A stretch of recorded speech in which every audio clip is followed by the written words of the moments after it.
Okay, good evening, everyone. It's just a little bit after 6 o'clock on Tuesday, June the 9th.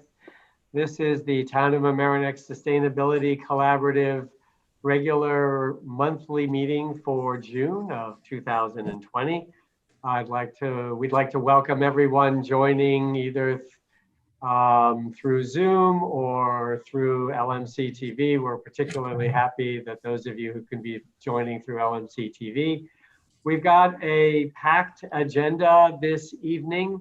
We'll be talking about that in a minute or two. And we're going to try to fit it all in the 2-hour period as we normally do. But before we get started, I'd first like to thank everyone for joining. And the collaborative really feels how and understands and appreciates how difficult this time has been for everyone. And on the collaborative's behalf, we'd like to give a shout out to the town government and staff. So Nancy and I think Steve may be joining virtually. The entire staff, Stuart, Ierna, who've just been working continuously and at considerable stress through all of this time. So thank you all very much. Thank you. And to our collaborative members who have continued working on the programs, a lot of which you'll hear about this evening, we'd also like to thank you. So before we get to all of that, we just have one regular order of business that we handle, which is reviewing the last set of meeting notes and seeing whether there are corrections or approvals. So our last set of meeting notes were from March of this year. We got that in about just at the beginning of the month, not very long before the shutdown. Hopefully, the collaborative members have had a chance to review those. Any comments or questions or additions?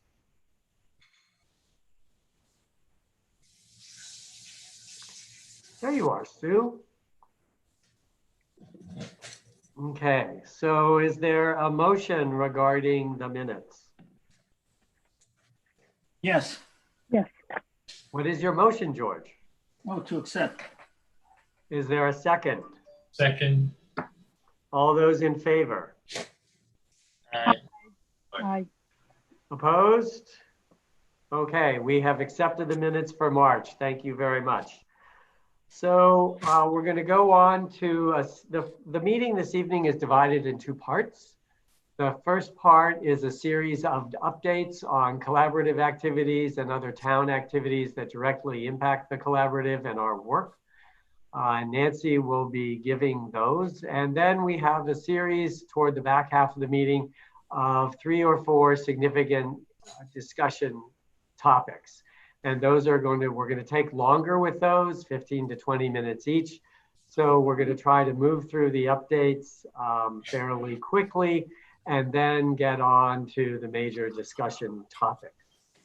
So without further ado, Nancy, if you could be so kind, we've asked for updates on the comprehensive plan, the RBI law, the county food waste program, potentially, community choice aggregation, community solar, and bike lanes. So Nancy, up to you.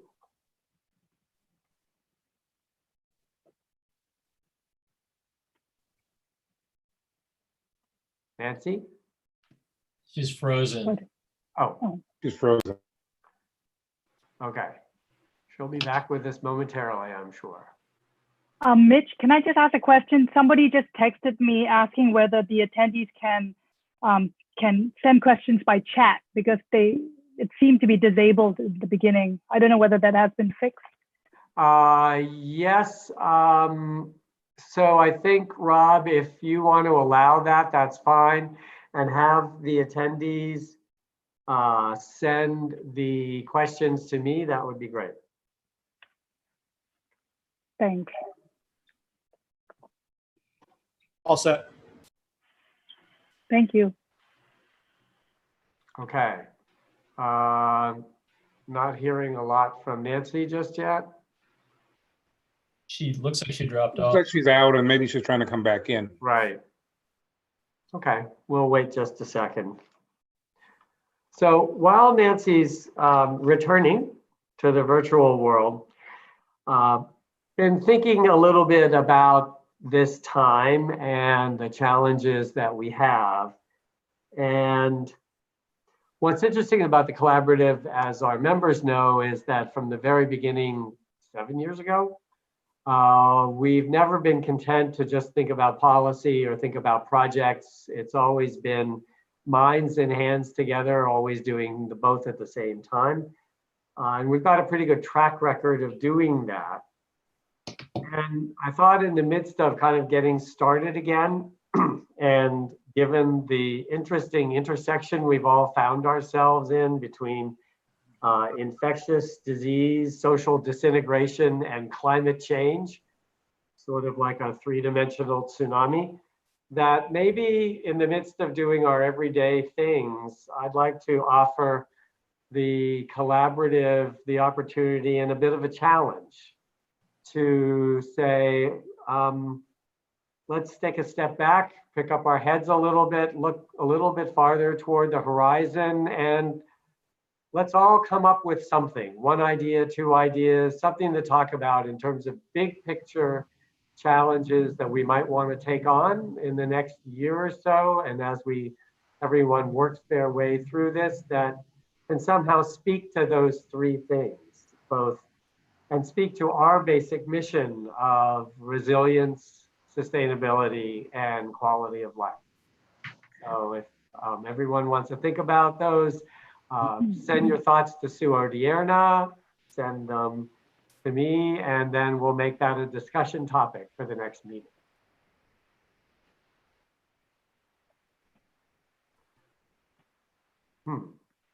Any sign of Nancy? Sue, are you able to help with any of the updates in the meantime?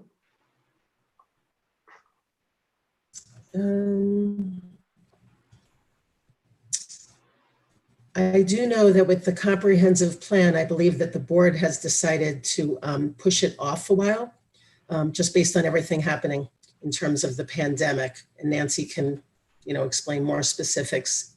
But I have heard that from the last board meeting. I don't have information about the county food waste program, so Steve could update that, update us on that when he gets on. And as far as RBI, it does appear that the stores are sort of temporarily suspending the law. For example, Trader Joe's is not charging for the paper bags, and neither is Stop and Shop, and Stop and Shop is also using plastic bags as well as paper. We have been told that the law was not actually put on hold. So, we're not really sure what's happening with that, but we do know that the county has told the stores that effective this week, and I did see it today at Stop and Shop, effective this week, they must accept bottles, the deposits that they weren't accepting. I saw people lined up socially distanced outside today to do that. And the same thing with the bags. They've actually given us an email address to complain if stores are not accepting the plastic bags, because they were not told that they could put that on hold. So the stores are now, should be allowing patrons to go in with reusable bags, or? No, not the reusable bags. So it's been a state law for some time now that stores that offer plastic bags are supposed to accept them. There was always a big, some type of a container at the beginning, at the front of Stop and Shop where the bottle deposits are, and CVS also had them. And they stopped accepting them because of the fear of the coronavirus, on bags or on whatever it is that people were bringing in. So they stopped accepting the bags and they stopped accepting bottle deposits. But when we got complaints from residents that had happened, and we called the county and we also called the state, we were told that they have to accept them. They have to accept the plastic bags. They have to accept the bottles. And I did see today, Stop and Shop, either yesterday or today, I guess, they started accepting the bottles. I didn't see the bag container. Okay. But I do know that if you go into a store with a reusable bag, you have to pack your own. Most of the stores won't touch them. Okay, good. So that's the limited info I have. Sorry. Right. Frank, while Nancy's getting back on, I think you received recently from Sustainable Westchester. Hey, I just got back There on. you are. Yeah, my internet went off completely. I mean, it said no internet, which I just don't understand. Okay. All right. So, would you like me to go back and give the updates? We would love you to go back. And do the update. Okay, first of all, I just want to ask if Jeff King is on. I don't see him yet. No. I did see him at the train station at 6 o'clock this morning. Oh, yes, he told me. I don't know, did you give an update on anything yet? I just got on. I had the same problem you did. There was no internet in the house. Oh. So I just put my Okay. hotspot on with Debbie's phone. Okay, so the comprehensive plan, let me just start there. To the consultants, they reached out to me because we realized we can't really wait indefinitely for when this is going to change. And so we thought we would see what they say about moving forward. They had some suggestions. They seemed kind of excited to think that it could actually work in our favor in some ways to start engaging with the public while people are home and becoming more and more familiar with working online. But they came up with a new timeline that they were presented. I shared it with the town board, and I was surprised to hear that the town board members felt that it was an inopportune time to move forward with the comprehensive plan. They felt strongly that without knowing what life is going to look like in terms of school, transportation, jobs, that it's not really worth it to talk about visions for the future or values of what they'd like to see. So I have to admit that I was a little disappointed by that, and think that, you know. Oh, no. Oh, boy. Come back, Nancy.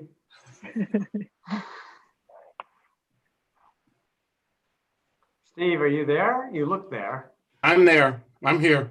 Okay, well, here is good. So I think we've understood where the Planning for the comprehensive. future. Oh, there you are. Okay, I'm sorry. This has never happened before. I'm usually a Zoomer. Anyway, so I asked the town board if they'd be interested to at least speak to Melissa Macy, who is the chair of the steering committee, or the consultants. And they said, you know, they'd be willing to hear from them. But I'm not so sure, given their response, that the consultant thinks it's such a great idea to engage at this point. You know, I think that they just felt that there's so much unknown about how things are going to change more, so that they really were reluctant to start any kind of community engagement or outreach at this point. Anything we can do? I don't know how you guys feel about it. You know, I always think it's helpful if the Sustainability Collaborative, you know, is an advisory board. If you wanted to, you know, make any comments about it, I think that's fine. Team, what do we think? Nancy, could you just tell us what is the timeline and where are you in the process right now? Well, we were just about to embark on initiating community engagement and trying to get people to meet together in person in different kinds of meetings, large, medium, and small, and online, to start talking about values in the community and specific areas that we were interested in hearing about and discussing going forward. So we have a contract with AKRF to do a comprehensive plan. It was supposed to take about 12 months, and it was supposed to start in late March.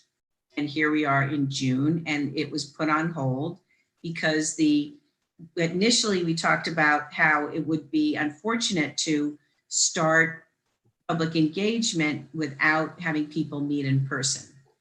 And now, life is different, and we see that, we have to go on, and there is a lot of engagement through Zoom and other virtual programs. And what was AKRF's recommendation in terms of the community engagement? Well, they thought we should start. They were talking about a Facebook page, survey. They had some, sort of interesting small group ideas, trying to get people so that they understood that this was going on and that they could participate. Nancy, while you were off, Mitch was saying that this is an opportunity for us on collaborative to be thinking big in the community. Yeah. My feeling is that this is the time to engage people because you actually have a captive audience. People have had a lot of time to think. Look at what's going on politically right now. Under other circumstances, I don't think things would be where they are because we have an audience and people are thinking. Frankly, I think this is an opportune time, at least to try to see where we can go. We can start small. Maybe it's with a survey. Maybe it's with a couple of small meetings. I felt that way also, but I just have to say that the other town board members felt very, very strongly differently. So, we would have to convince them that it would be worthwhile to start. And what was the, do you think that people are distracted or? No, I think they just felt that if you don't know if school is going to run or be in buildings, if you don't know if you have a job or you're going to be commuting, if we don't know what the use of our roads is going to be in our parking lots, that you can't really talk about it because you don't know. But there are no guarantees anyway. I mean, I happen to think that Beth is right on, and I think that your plan for the community has to probably address some things that may happen, that there may be some alternatives. And I think that the time to really help the community grow, with their mind and their ideas is right now. Yeah, and just to add to that, and Nancy, the reason I was asking about the timeline for the comprehensive plan is because from what you're saying is then we're on hold with the comprehensive plan. Right. I see no reason why it should be on hold at this point where there is an opportunity to have public engagement and you have a unique opportunity to really engage with the people. I think part of the question is just the timeline for that public engagement. And it seems clear that we're still in kind of lockdown. So there's a part now, which doesn't represent normal, whatever normal is. And after that, so I guess I totally agree with you. And then it's just a question of lengthening that period of time and how that's structured into the overall comprehensive plan. And then of course, what else AKRF could be doing during this time. So I think, you guys are all making the points that I thought I made and yeah. was trying to, so I didn't carry the day and I don't get to decide alone. It has to be five people get to weigh in. And right. So I would say if you all feel that way, I think certainly you could write a letter to the town board, letting them know that you think it would be opportune to move forward with the comprehensive plan, and you see lots of good reasons, why to do it. The other question, Nancy, is if we can compartmentalize the different aspects of the plan that may not be impacted by uncertainty, that maybe we can address those. And maybe we can do that, outside of this meeting, but really try to separate it and take a look at what might be doable now Personally, I think people in the community need to feel connected. We've been very disconnected. I mean, you've all done a brilliant job keeping us safe. But I do think opportunities to have people re-engage, there's a very visceral benefit to doing that. And I'd be willing to speak to Mitch or whomever about helping to compose a letter to the board. I think that would be great. Was it Okay, the well, why entire don't we, board? I would just highlight that, I mean, don't forget though that the end of the school year is coming, is next year. And there are people also who may just want to take a break a bit, like have a bit of a lull time because of the end of the school year. And so, I mean, it doesn't mean that we can't engage, but, we might want to take that into consideration where you might want to be working with certain groups and depending on, the different themes, I guess, but just bearing in mind that there may be people who will be going away over the summer at some point, or who just want to be on a slower mode.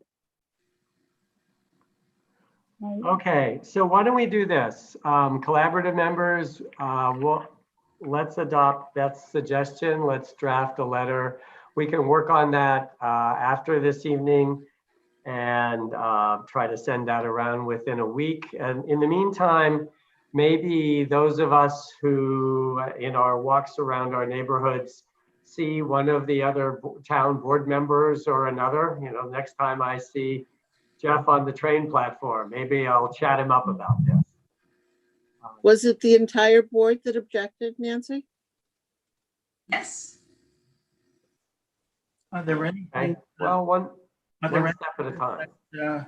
that the collaborative would want to be in the comprehensive plan?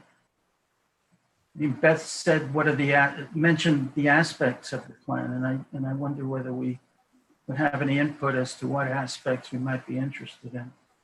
Well, we have a scope for the plan right now, so you can see that. And actually, I don't, Steve, do you know if it's online? I'm not sure if it is. I don't think it is online, but we can get it to the collaborative. Yes, so it's general scope, and the question has been, whether that scope should change a little bit now, or the content should change a little bit now, since, we've had a radical change in how we're living.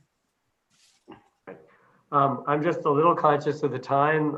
Great agree. Suggestions. So Sue, maybe if you could take as a homework assignment to get the collaborative, the current scope, then we'll start thinking through things and put something together. Okay.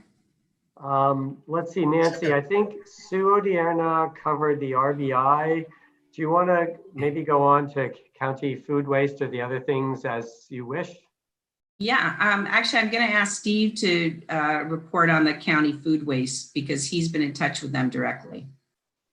So the county, I sit on that Westchester County Refuse District Advisory Commission. So the county has gone forward with the preparation of the bid specifications, and they actually let the contract out for bid for the hauling of the food waste. So they, the way they have devised the plan is that they will have two contracts, one to haul the material to presumably New Paltz, Dutchess County for final disposal. They are also then awarding a contract for how the material will get to the contractor for hauling. So if you are operating a curbside program where it's going into your truck, the town's trucks directly, the town would have to go to a transfer station for disposal. If you're running a depot like we do, the county's contractor will come to the depot and pick up the material at the depot, just like we do now with suburban carting. The municipal officials that are on the commission all urge the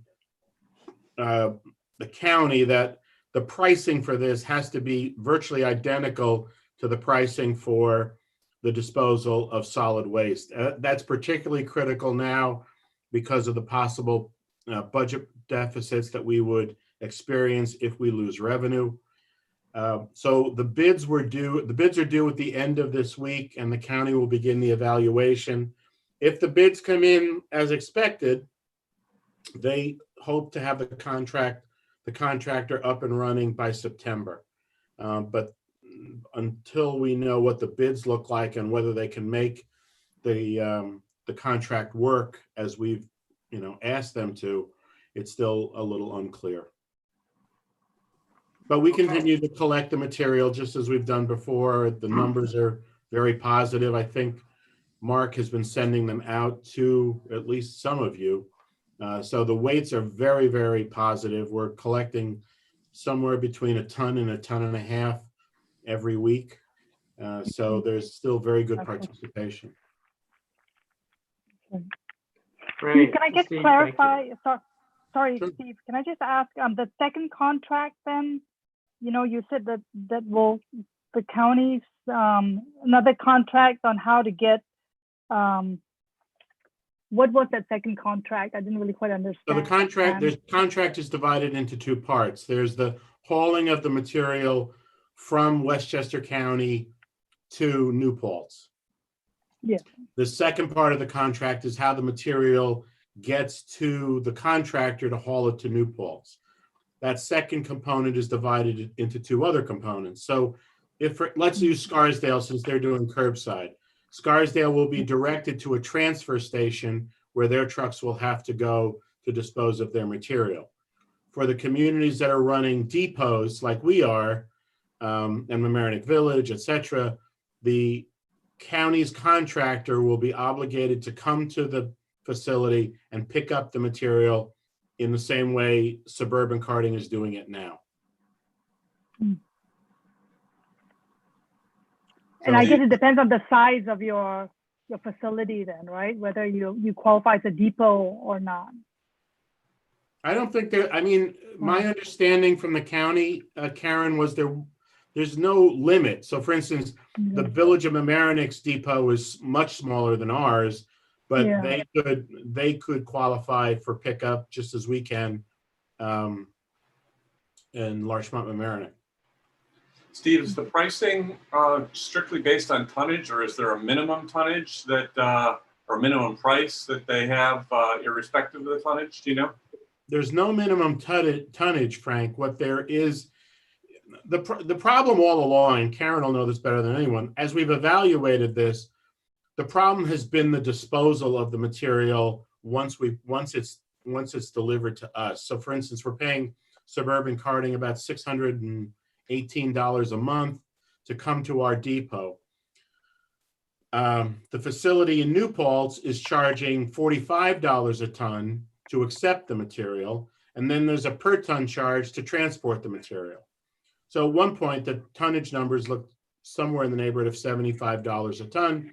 The municipal official said that becomes prohibitive when you compare it to $29.82 to dispose of a ton of garbage.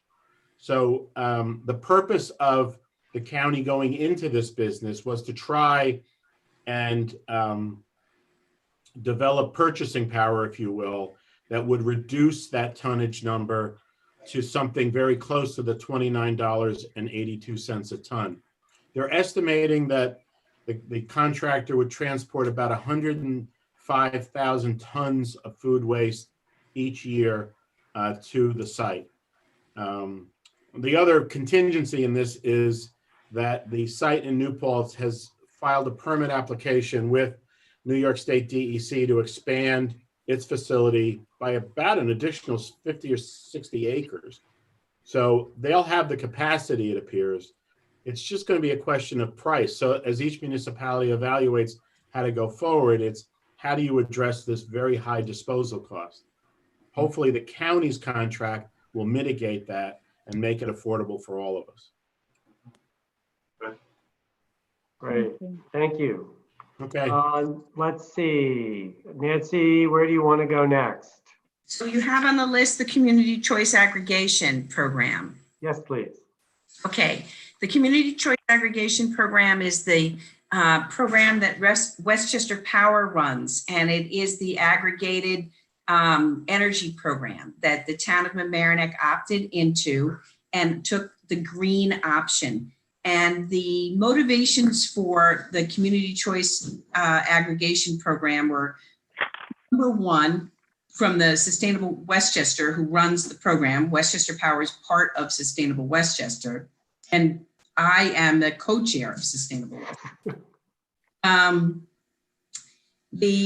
The number one benefit was that it was going to create a great demand for renewable energy, because every community that signed up for the renewable option was putting thousands of people into the renewable option, which meant that it was using renewable energy to provide energy to those people and creating that demand at the same time. The second benefit was that it would be a fixed cost, so that, you know. Uh-oh. Uh-oh. Uh-oh. She'll be back. Know how your energy rate, sorry? Uh-oh, am I still on? You're good again. Okay. Good again. So the fixed rate was also a benefit to people so that they would know what their energy costs would be. And, you know, we were hoping that this would always provide and be provided at a lower rate than the regular utility rate. And that is what has happened until 2020. And for the first quarter of 2020, the Con Ed rates are lower than the ESCO rates that have been negotiated. So people are getting worried when they start to study their utility bills and worry that they're losing.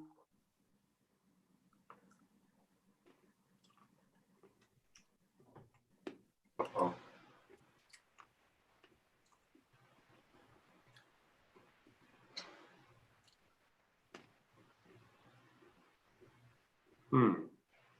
Steve, can you fill in on any of this? No, yeah, unfortunately. Okay. Lance has been handling this whole thing. All right. Oh, in the meantime, maybe Steve, could you give us just a minute or two on community solar at home? But you spread it out. Nancy. We lost you, Nancy. We lost you for a little while, Nancy. I'm sorry.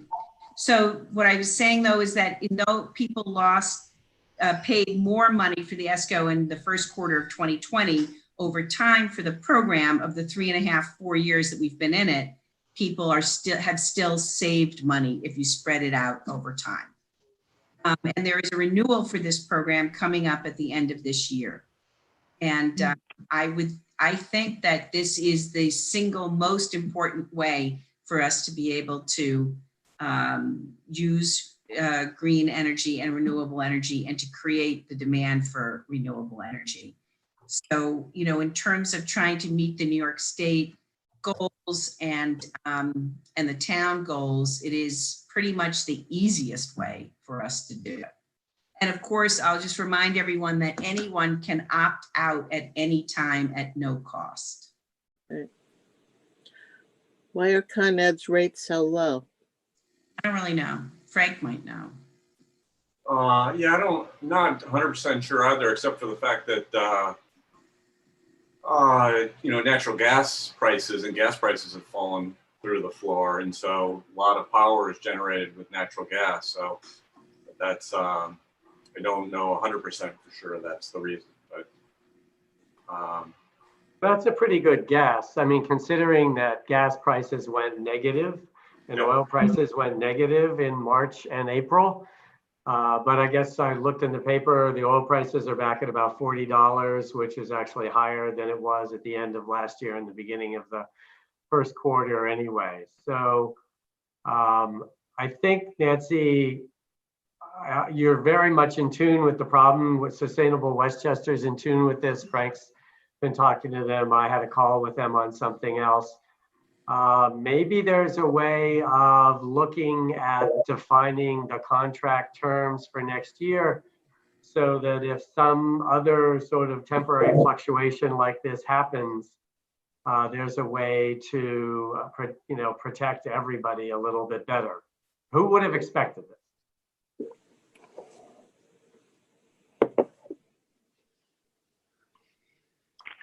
Yeah, the other thing I think that's interesting about the program is that the renewables, when they first started, the best pricing for it were purchasing essentially renewables out of Texas.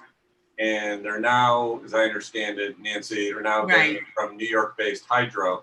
I think the hope was that by having this collective purchasing power, that you could encourage or support renewables that were closer to home in Westchester County, and we haven't gotten there yet, but it's certainly going in the right direction. So, right. In order to qualify for the RECs, the renewable energy credits, it has to now, with the recent contract, had to be coming from New York State. Right. Yes. So that's where we are right now. We have, let me see, Community solar at Homix. Steve, do you want to give that one a try? Sure. So the developer Sunlight General has made application to Con Edison for what they call their CSER, I think I've got it right, CSER permit. You may have to help me with this, Frank. Yeah. And what is happening now is today there was a meeting between Sunlight, a call between Sunlight General and the structural engineer that's going to inspect the roof of the ice rink to make certain that there are no structural issues in terms of holding up the panels. The town simultaneously has contracted with a roofing contractor to address the issues of the maintenance of the roof. What the purpose of that being that once the panels are installed, any maintenance on that roof becomes that much more complicated because the panels have to be removed. So what we are trying to do in advance of that is address any maintenance issues that would be best done now before the panels go up. You know, for instance, whether it's repainting the roof with the epoxy, which was done about 5 years ago now, I guess, and whether or not there's just any other maintenance that we should do before the panels go up.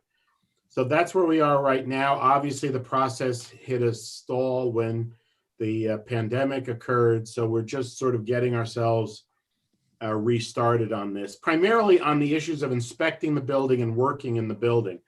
Sunlight General had filed their permit application weeks ago. So they have stayed pretty much on schedule. We just have to get all the inspection work done and determine whether there's any maintenance that should be accomplished before the panels go up.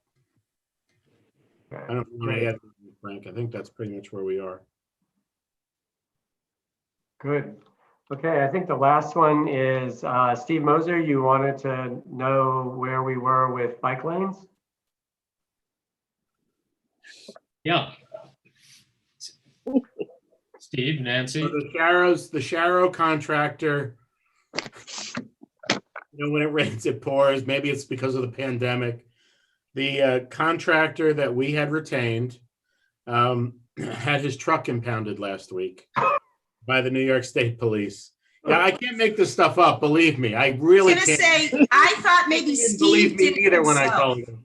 I just can't make this stuff up. So our understanding is the truck is being released. It either was released yesterday or has been released today. And if the rain holds out, the contractor will show up tomorrow or Thursday and begin the painting of the Sharrows. What we have done in advance of that, though, we prepared signage that will go at the entry point, if you will, to the streets that have Sharrows. You've all seen them. It says share the road. So on the streets that have sidewalks, the share the road sign will only show a car and a bicycle. On Fenimore Road, which we added to the project, it will have share the road, but since people do walk on Fenimore, it will show a car, a bike, and a pedestrian. So we're going to get there this in the next couple of weeks. I truly believe that. So we're contracted and we're ready to go, and the signs are being made as we speak. I know that's happening because we're doing them ourselves in our own sign shop. So I know that that's happening for sure. And the sign shop hasn't been impounded. Hooray. Yeah, Steve, can you just kind of go over what roads you're doing now? Because I actually wasn't aware that Fenimore was on the list. Well, we added, remember, we repaved Fenimore Road last year because, and it wasn't expected, but we got a very large payment from Con Edison because they had replaced the gas main. So there was just, it was just very feasible and very economic to do it. So we're going to put the Sharrows on Fenimore Road between the Scarsdale border and the Mamaroneck Village border. Right. We're putting them on Forest Avenue between Murray Avenue and the New Rochelle line. We're putting them on Rocking Stone between Forest Avenue and the intersection with North Chatsworth. And we're putting them on North Chatsworth from just about where the driveway to the Carlton House is up to Forest Avenue. And then we're putting them on Myrtle Boulevard between, this one I may get wrong. I can't remember whether we're doing the entire length of Myrtle Boulevard from North Chatsworth to the lake, or whether we're going from the intersection of North Chatsworth to Weaver Street, but I can confirm that tomorrow.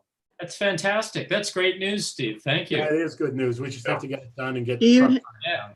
do you have a map that people can pick up to know where they can go to ride the bikes? I don't have that yet, Michelle, but certainly that would not be hard to produce in our GIS system. Right. So we can produce that. Steve, let me know if you need help with putting that map together. We can assist on our side. I appreciate that, Steve. Thank you. Sure. Well, thank you. One last thing along the lines, Nancy, since you've had all these remarkable powers now in this time. Yeah. Superpowers, right? There's been a lot of discussion about in a lot of communities about temporary bike lanes being put in. If you look online, you'll see them where they just put up cones and things like that. Because we've had all these discussions over the years about how we don't have room and all to do it. 2 months ago there were no, 3 months ago there were no cars on the road, and there have been tons of bicyclists out. I mean, everybody is out with their family doing that. And I don't know if there's any way, and I'm happy to talk about it more, or a way of just getting a bunch of cones and putting them out to sort of temporarily create bike lanes, or even, I think Fenimore is almost wide enough to do that, but just a sort of cheap way, there are little soccer cones or anything to just put out that that can, with all these people in lockdown that are bicycling around, if we can sort of expand on that. But this is wonderful that in the next coming weeks, at least we'll have the first beginnings of bike lanes. I would need serious assistance and consulting from all of you about which ones to do it, how to do it, where to do it. And then I'd probably have to wrestle Steve Altieri to the ground to make it. I'm just talking about, little cones. They can be knocked over. It's just little, it's temporary. Yeah, I know. I see. And it's provisional. It's, and it's. I was imagining going out with a piece of chalk and driving it on the road with all the little kids. This is a bike lane, temporary. Anyway. Well, I'd rather do that than the cones, if you want to know the truth. So that's fine with me, Got enough chalk, I think we could do it. Yeah, a big piece of chalk, So, all right. Well, anyway, that's Steve, let me, now that I know these, and if you give me I think I even have the map. We can put something. I can put something graphically together for the town. That'd be terrific. Thank you. Great. All right. I think that concludes our updates. Thank you, everyone. We have actually now we have phase 2 of the updates. So Karen Kaur in the tropics, near the equator, at the beach. Compost Give Back Day. Let's try to compress the time on this one a little. Okay, very quickly. Thanks to Steve and the sanitation staff, we managed to pull off the compost giveaway for the third annual, the third annual event on Saturdays, May 30th and June 6th, the last 2 Saturdays. Steve was quick in getting the compost before it ran out. It was told that it wasn't going to be available in June probably. So, and the other towns like Rye and Scarsdale, they were very impressed that we pulled it off because they didn't have their compost give back.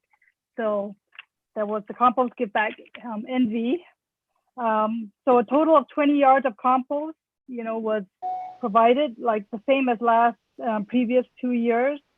We had over 100 residents come to collect the compost over the 2 Saturdays, and most of it went. Very little left, and the remainder will go to the town's facilities. So everybody was very thankful. We had a lot of good feedback. I had one person say that she felt more connected, more invested to the whole food waste recycling program now that she saw the black gold and she could put it in her yard. So and this was her first time participating in this. So, and at the same time, the compost giveaway events gave us the opportunity to sort of piggyback on to do community outreach to residents who were waiting in line. We had, signs on, and if people seemed interested and seemed interested in engaging, we had postcards on the Love Your Food and Healthy Yards.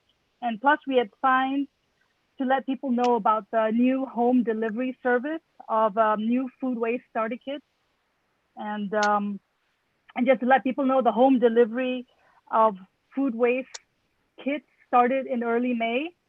And there's, the email address that's given, the food waste kits at townofmamaroneckny.org, that people can write to if they're interested in ordering a food waste kit, which would be delivered to their door. And we've been taking advantage of this to also add information on Love Your Food and Healthy Yards and get people signed up. And since it started in May, we actually sold 10 food waste kits, a bit more than last year when we were at the farmers market at the same time. So, we haven't actually lost out in terms of, compared to last year, in terms of recruiting more people and starting food waste recycling. So we're happy for that, and just the opportunity to just do more outreach and sign up people. We signed up 5 people of the 10 in May. We signed up to sign the online pledge for Healthy Yards as well. So that was good. Just also, I think you mentioned the metrics of food waste collection continues to show an upward trend, right? We have collected, Mark Kramer sent out a report recently of our collection from January to May, and we have diverted over almost 30 tons of food waste over these 5 months, about over 5 tons per month. So that is good news. In spite of COVID-19, people still continue to bring their food waste to our drop-off at Maxwell Avenue Recycling Center. Great, thank you. Okay, Luke, are you with us? You have to. Yeah, I'm here. Yes. Okay, I think next we're going to hear from Luke about what's going on in the gardens with native plant restoration, but also Luke was sharing with me a really interesting idea that he's going to propose. All right. I'm glad you find it interesting. We'll stay. Thanks for having me in again. For those who weren't present when I was here in the past, I've been working on a restoration of native plants along the Sheldrake River, also known as the Brook, along Brookside in the Larchmont Gardens. And that's expanded to the Sheldrake Center with volunteers. I'm now redoing the native plant meadow there, and also reintroducing native plants along the Leather Stocking Trail.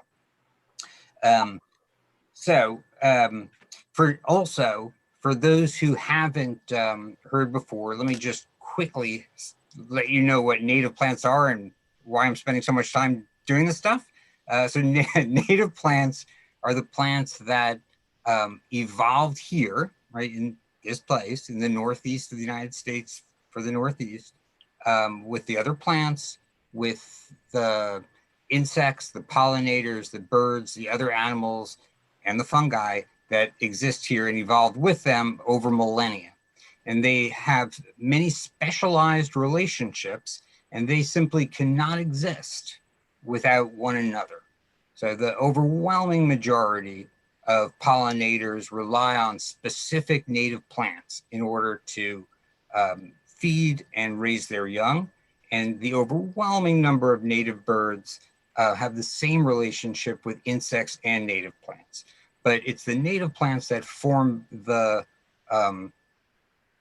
basis of a healthy ecosystem. Without them, the entire web of life falls apart. And unfortunately, has been falling apart. Many of the native plants to our area are now threatened or close to extinction. And there's been you've probably read, a huge die-off of insects and birds in North America and worldwide. And just this week, if you saw in the Times, there was an article about the mass extinctions now. And there's a new report from the National Academy of Sciences that just came out this week that reported that the mass extinctions are much worse and moving much more quickly than had been thought. And in fact, unless they're reversed within 10 to 15 years, the Earth will be uninhabitable by humans. 10 to 15 years. And the basis of bringing them back and stopping the mass extinction is to reintroduce native plants to habitat. They found that what is the leading cause of the mass extinctions is loss of habitat. So everyone's lawn, every parking lot, every field in the Midwest that turned over or paved over habitat is contributing to this. So I urge everyone to at least make part of your yard, take out the sod, which has almost no value ecologically, and put in some native plants. And that's what we're doing down at the Sheldrake, at the Sheldrake Center. So that's along the Sheldrake River. It's been going on now for about a year and a half. There are now 4 plots right along the river. The good news is this spring we had, or have now, if you want to go take a look, flowering. Some of the plants that were just planted last year as seed are now in flower.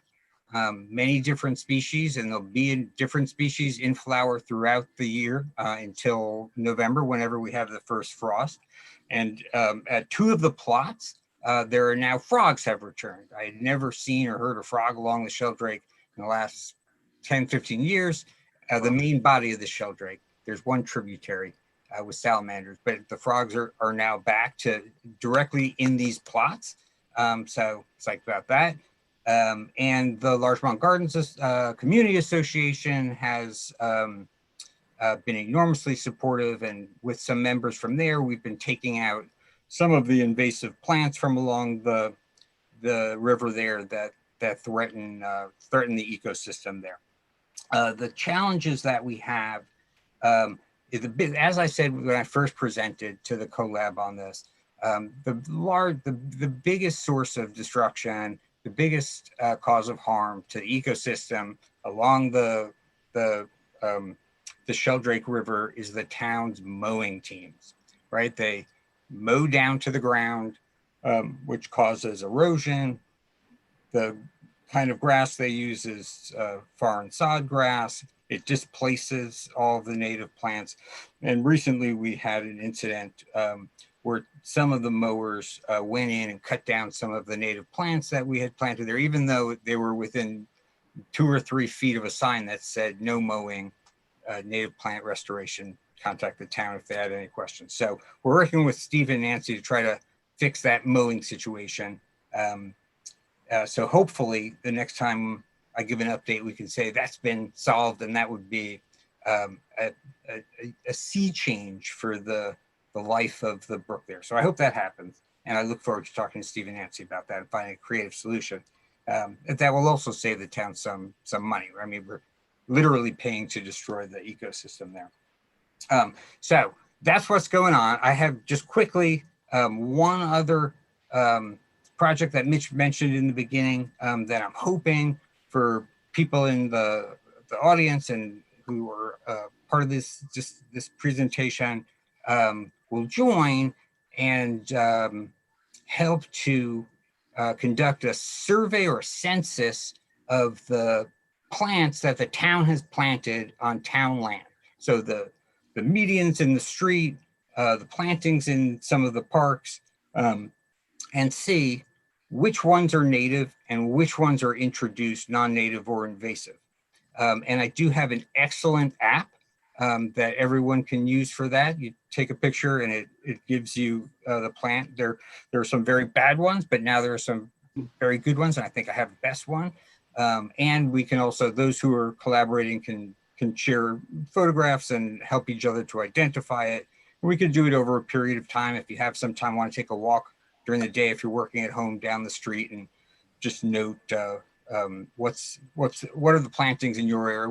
We'll divide and conquer. So I am humbly asking for help with that, and the more people the better. We'll have a training session and we'll distribute the app, and then that will be really useful information for the town to have in terms of their planning for plantings in the future. And from my discussion with folks in the town, there's no clear picture of what that is right now. Although I can tell you anecdotally, it's overwhelmingly not native. They're overwhelmingly introduced in some invasive species. So I hope people will join me in doing that and will make the town a better place to live. Thank you very much. Have the plantings all been done at the town center for the spring? Town center? Have the plantings been done already at the town center? Oh, that I don't know. That would be a question for Steve or Nancy. Yeah, the town Luke, center. I don't know what you're talking about, Michelle, because the town center, was planted with perennials during their renovation when we did the green and fish. Oh, they did. Great. So it's all there. Okay. Looks great. So Luke, Luke, I think it's go ahead, Michelle, sorry. I think it's a really interesting project, and I can appreciate the concern for turning the yards into meadows, or even to raise the height of the cutting of the grass will help the grass be stronger, and the watering of the grass, and it will limit the amount of work that the town has to do on the lawns with just a tweak to the management of the grass. And it's one of the guidelines that is in the Healthy Yards list of things to go over with landscapers, because it's beneficial to homeowners as well as the town, and the type of grass. I think that I too have heard extensive talks in the last year about the condition of these ecosystems and the native plants. There was a time when we did a study of the town center before the renovation that I worked on with proposing flowers and even perennials. That was a project where the town could share in the residents, perennials. But I think there were always annuals that were sort of planted around the town, and maybe that's changed. But this tweaking the height of cutting the grass, that makes a is difference. Serious benefit to everyone. Yeah, they're actually in the United States. I think there are 40 million acres of sod grass lawns. So if people even made 10% of their yards native plants, it would be an oasis the size of I think it's Massachusetts and Delaware together. just 10%. It would be huge. And I mean, I'm curious if you've figured out how much of the land has to be turned over to native plants to save the ecosystems world, you know, what our contribution could be. Have you looked at Well, that with our you town? know, I haven't.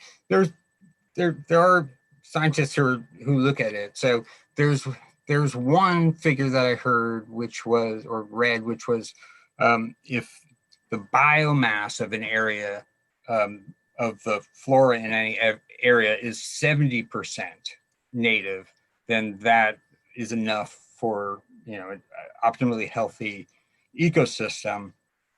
But I don't think that that's a complete picture, because it also would, of course, depend on the size of the area where you're measuring the biomass, right? If you measure a quarter, you know, an eighth of an acre yard and the biomass is 100%, I don't know that that gets you a lot of birds, animals, and insects sustaining life. So there isn't the perfect picture on it.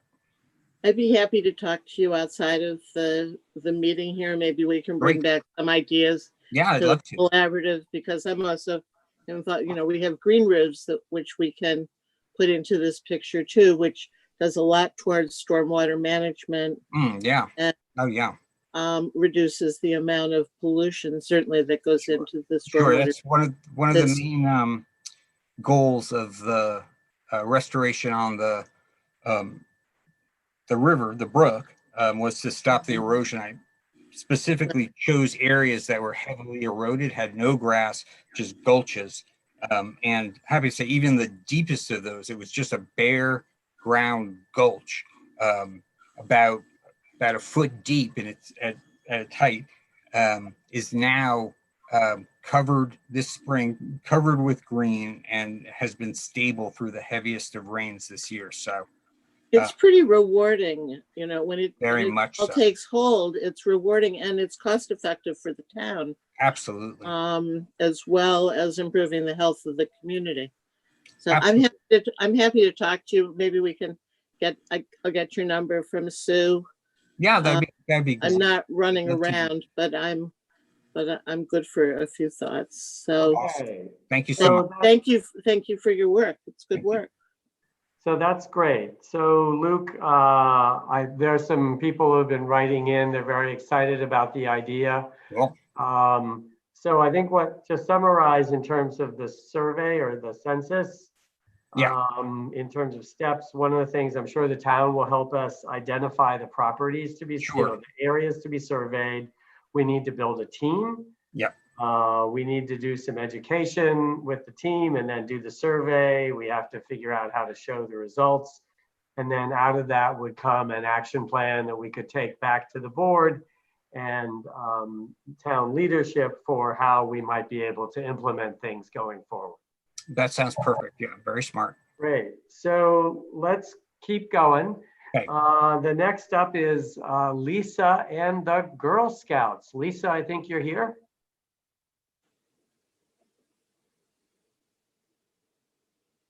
I don't see Lisa.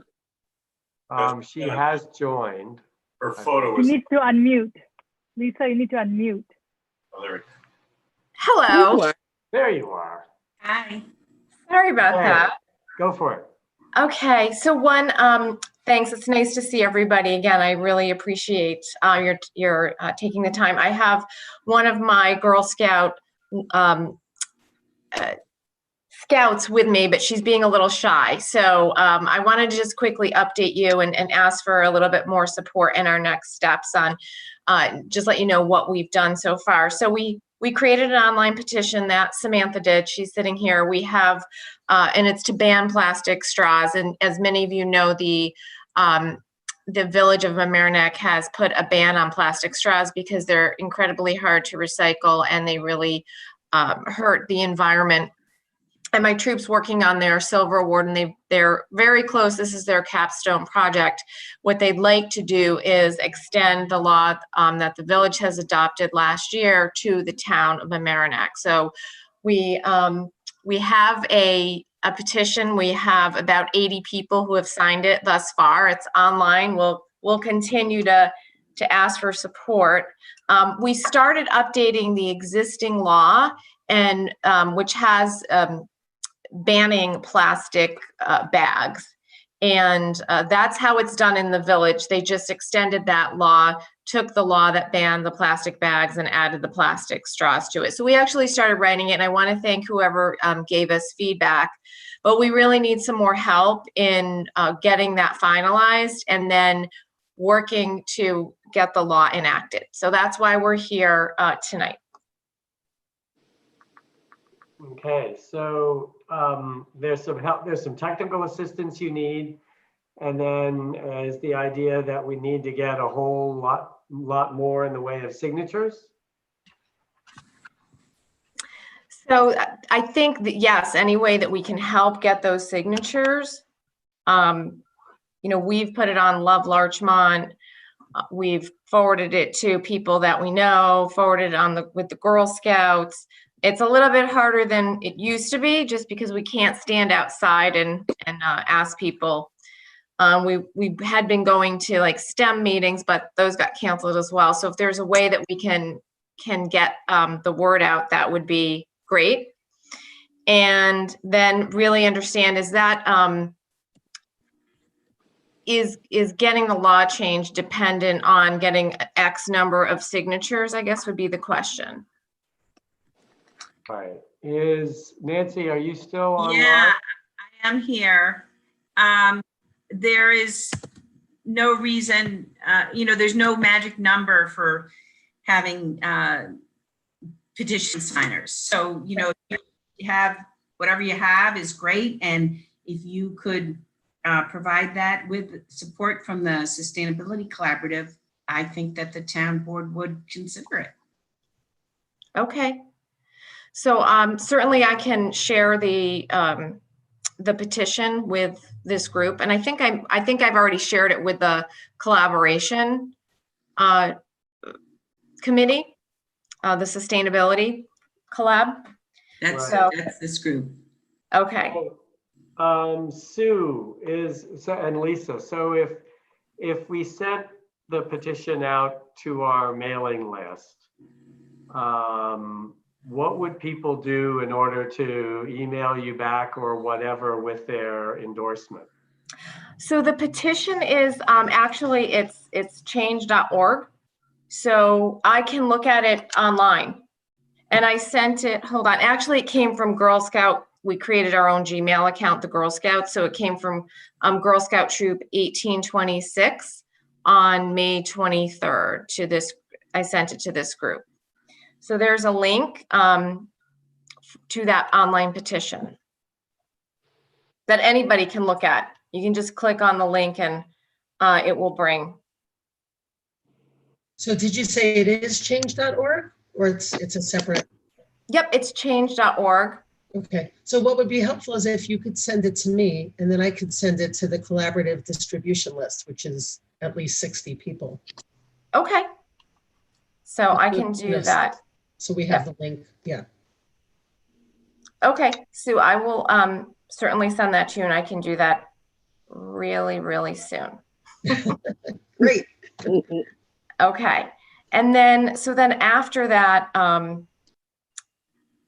can I have the girls present, or who can help me craft the law? Because I did get feedback saying that maybe we should create a completely separate part of the law, not tack on to the plastic bag ban. You do not have to write a law. Okay. What you have to do is provide the support for the concept.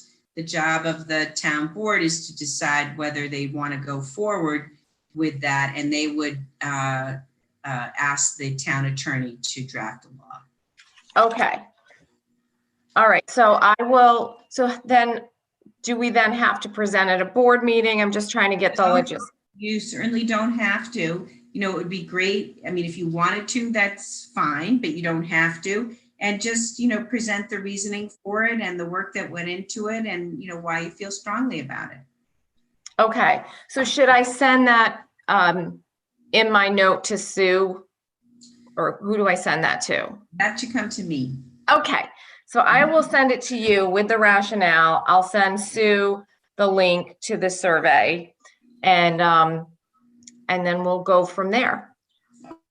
So collaborative members who are here, what do we think about this? Do we think a straw law would be a good idea? And or do we think that the collaborative ought to write a letter in support of this?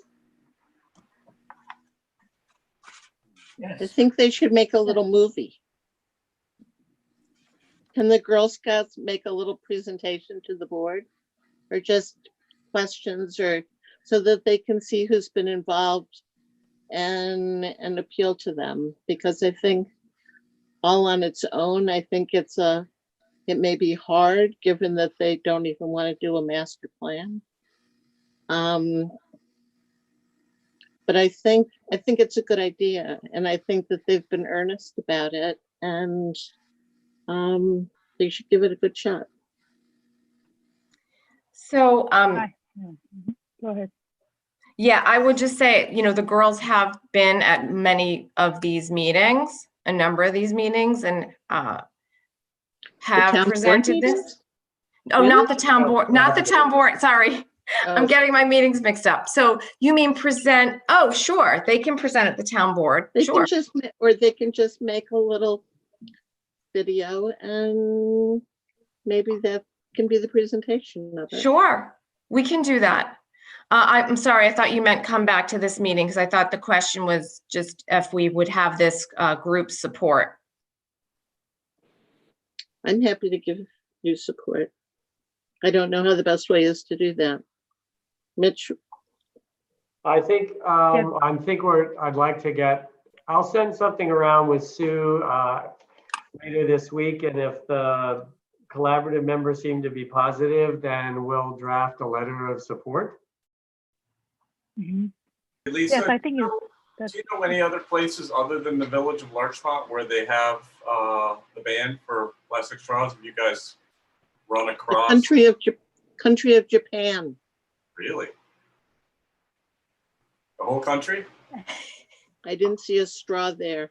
Yeah, they're- I believe it's the village of Mamaroneck, not the village of Larchmont. okay. Right. Yeah. I think there's probably somebody on the west side of Westchester that's got it.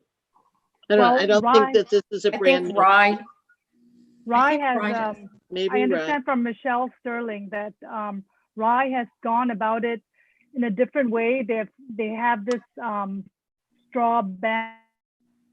They've approached the restaurants asking them to participate and not automatically give out straws to the customers, but they put out what they've gotten the restaurants to agree to put out to participate in this, where they don't give out straws automatically, and then they put a sign on the table saying, letting customers know that if they would like, they really need a straw, to ask for it. So it's an ask for a straw, you really need it, rather than getting the restaurants and getting the restaurant to buy into that. And apparently it's been quite successful in that way, and that's been a way around codifying it, or the law. But it just seems like having a law would really be a better long-term plan, be more effective in the long term. But Frank, I think that's a really good question, and we can do that bit of research, because we haven't done it. We were just extending what the village of Mamaroneck had done. So we can do that and put that in our video. Lisa, this is Beth. Just one suggestion. I know there have been ADA issues that have come up, Americans with Disabilities Act issues that have come up with respect to straws for some people who need to take in their food that way. And if you can come up with a replacement straw from a different material that might be biodegradable, if you're trying to figure out how to alleviate pushback from people who need straws, it's just something to take into consideration. Thank you, Beth. Yeah, we should see how the village does that. I thought it was that that if someone asked, that they needed to provide a straw, or they just provide like the, they don't have any plastic straws, they just provide like the paper ones. That'll work. Okay. Why don't we, Lisa, let's catch up a little bit about this. Probably either over the weekend and beginning of next week, and we'll see how we can help you move forward. Okay. Let's see, we are wildly behind time. But I'd like to move us to the Repair Cafe. So this is the second half of the meeting that we're already in. And George Roniger, I think you're gonna help us lead this off. I don't have much to say on the Repair Cafe. I've been thinking a lot about noise and gas blowers. As soon as the, clearly as soon as the virus situation calms down, we'll be back in business looking at the cafe. I've sent out a number of emails to the people who were involved, who agreed to be involved, just to make sure that they understand that we're still here, and we'll be ready to pick up as time provides. Okay. Good. Beth, I think you're next.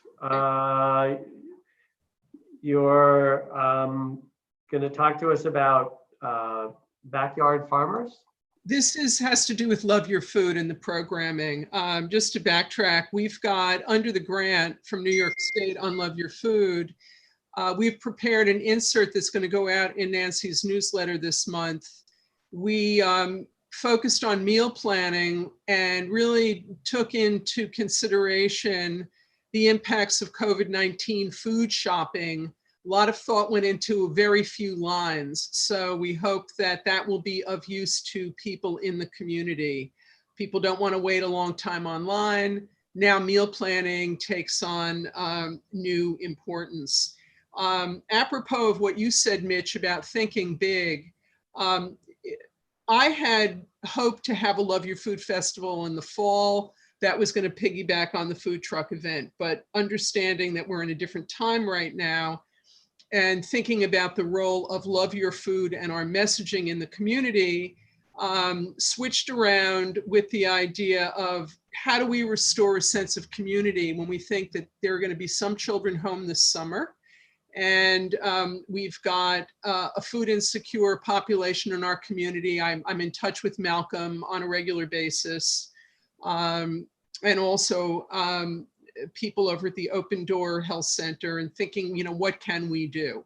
So the idea of backyard farming initiative came up, and what we are doing is sort of threefold. I've done research over the spring on tutorials that people can use for container gardening and in-ground gardening, which actually may help dig up 10% of the grass in some people's yards. And maybe Michelle and Luke, it will help with your initiative to bring in butterflies and bees and roly-polies and other things.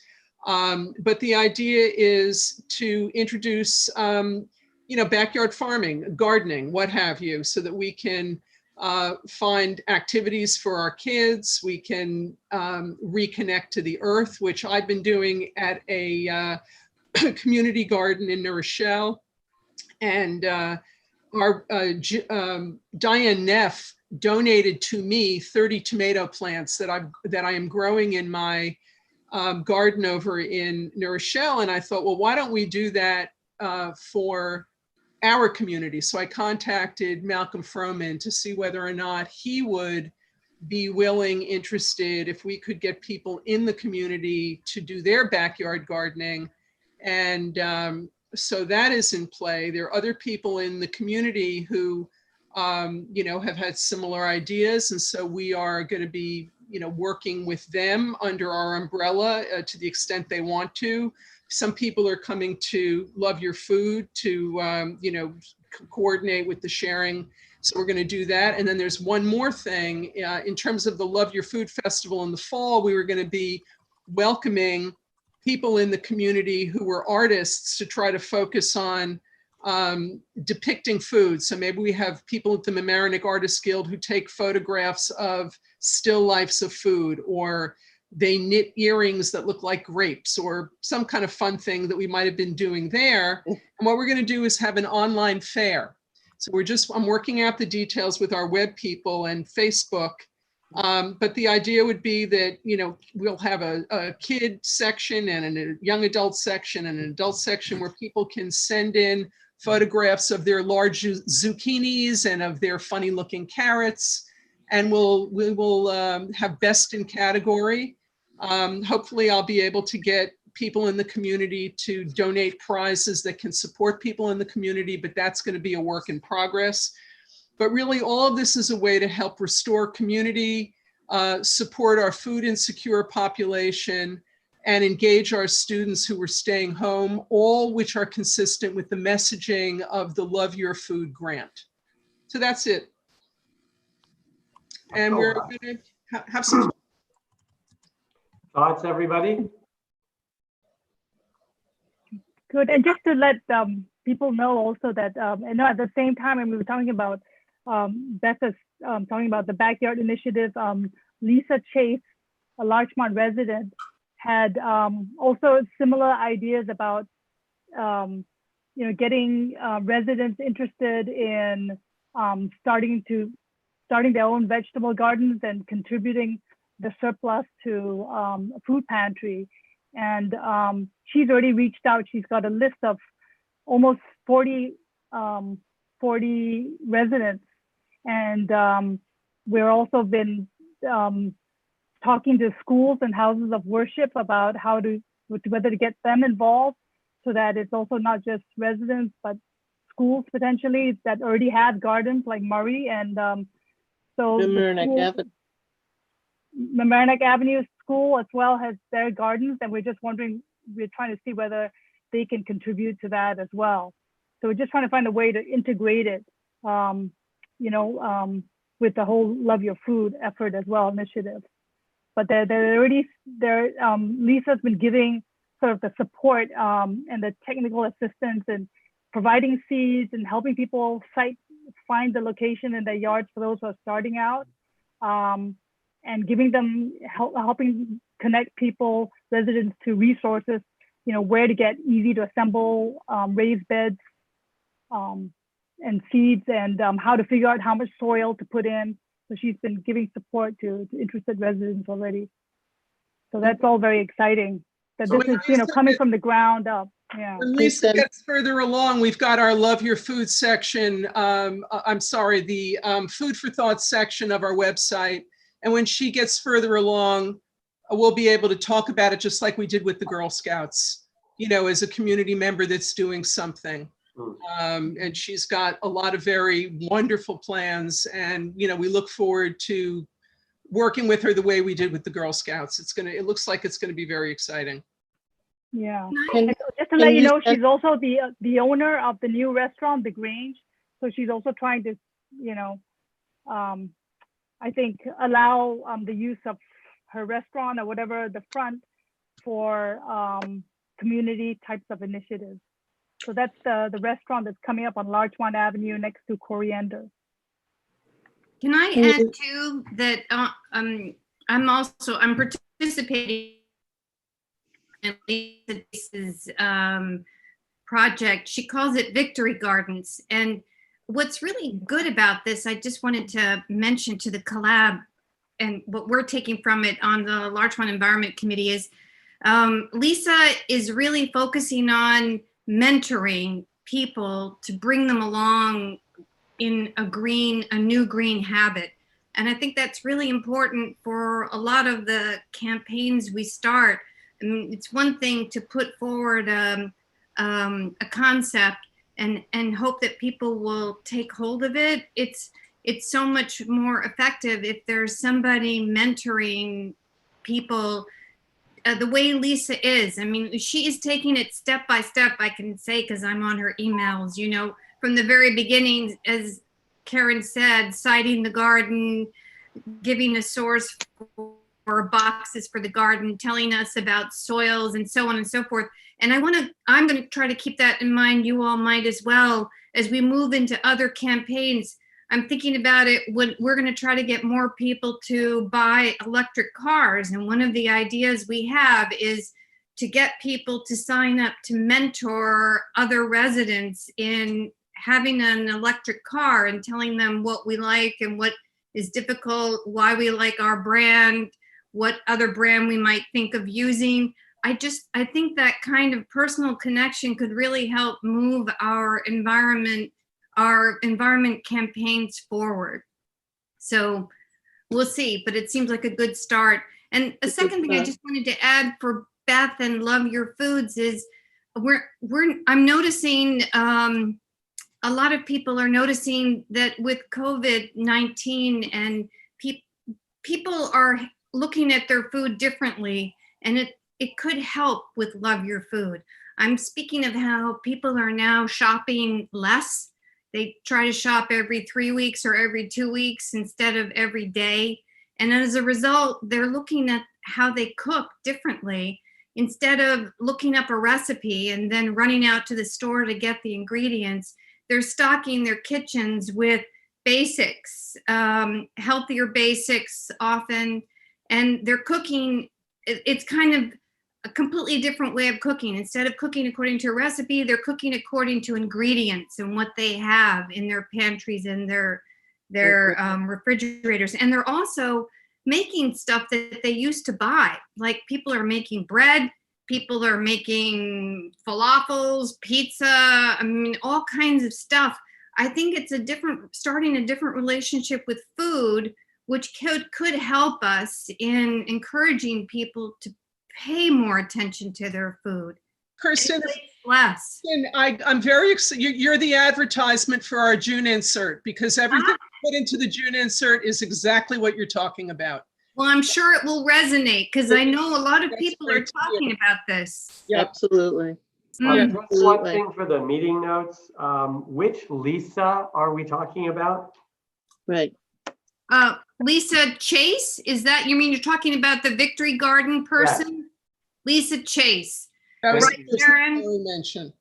Can you put a contact in for her? Contact.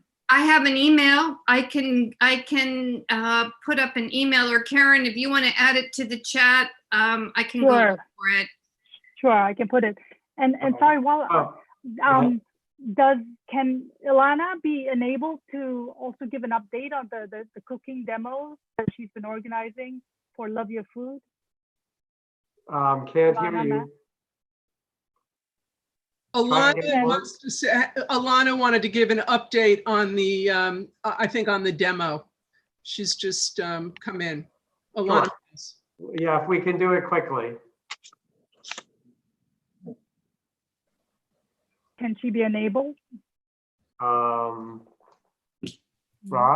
can you help? It's Alana Mass. Yeah. Can you hear me? There you are. Yeah. Okay, yes. I can't see myself, but I can see all of you and I can hear you. Yeah, and this was a perfect lead in what Kristen was saying, because people are looking at food very differently. And we have our first of 3 June videos coming out, short videos coming out by Damon Versace for the Love Your Food campaign, who's going to be speaking to just that. So he's going to be looking at different ways that we can use broccoli in this case, just with the idea of how to make our ingredients go farther, because we are all trying to minimize the amount of shopping that we're doing. Yeah, so I mean, this was in the works anyway, originally, to be a live farmers market cooking demo before all of the COVID-19 closures. But so we were able to switch to doing video instead. And I'll send an update to the Sustainability Collaborative as soon as the video is ready to go live. But we're expecting it sometime next week. Okay. Interesting. Sue Odierno, if these videos are going to go live, is through Zoom or something else, is there a sort of a video launch party thing we could do? We're going to be doing them through the Love Your Food Facebook. I've been working with Lindsay Luft in the town of Mamaroneck. And so she's going to arrange to post them. Okay, great. And once it is posted, we should certainly share it to the other town Facebook pages. Yeah. Okay. Oh, and last thing, Beth, before we go on to leaf blowers, when do you think you're going to hold the art fair? Well, I'm working out the logistics with our web people, and I also have some logistics that I'm working out with the town. But it will be throughout the summer. You know, if you think about going to the Dutchess County Fair or another fair where you bring your 4-H, you bring your things in, we're going to invite people to post things over the course of the summer. And there's going to be both the produce that you create and also artistic depictions of food. And in the fall, we will, you know, we'll get the Love Your Food team and we'll make some selections, but it's going to be an ongoing process. It's not an event. And I expect that, you know, people will start harvesting. I'm already harvesting my lettuce now. I think people will start harvesting food in the beginning of July and be able to start taking pictures. So I'd imagine July through, it's going to be cut off by the end of September or beginning of October. Okay, so in the past, Beth, as you know, the collaborative has worked to organize prizes. You know, we did that for the RBI videos and other things. So this seems to be in our wheelhouse to be able to do that. That would be great. And one of the things I was thinking about was, you know, if we do have prizes, whatever the denomination might be, if we were able to give perhaps gift cards to support local businesses, you know, a gift certificate to Chat 19 or to Foley's or what have you. The other thing that Lisa Chase and I had a long conversation last week, I had wanted to have a jingle contest for Love Your Food, and she's going to introduce me to the person who owns Groove. So, you know, I think there are a lot of very wonderful things that are coming out of people now seeing food differently and wanting to get involved. And that's great about the gift part. I think that sounds wonderful. Okay, terrific. Okay, with no further ado, let's move on to leaf blowers. So we have a two-part discussion. The first, George is going to lead this off, setting the scene for what we've been trying to do here at the collaborative. And then Kristen is going to give us some feedback on a proposal that her group has recently made to the village of Larchmont, and then where all that stands. So George, please take it away. If I may, before I even start, I'd like to give a shout out to everybody who I see. It's really a terrific group doing just wonderful things. And I think we all ought to congratulate ourselves. On leaf blowers, leaf blowers have been a source of contention for decades. I looked it up in Wikipedia. The first blower came out 2 years after World War II, and I couldn't help thinking that just 2 years after the horror of the World War, we developed a new horror. But blowers were originally used, according to Wikipedia, for misting and for fogging.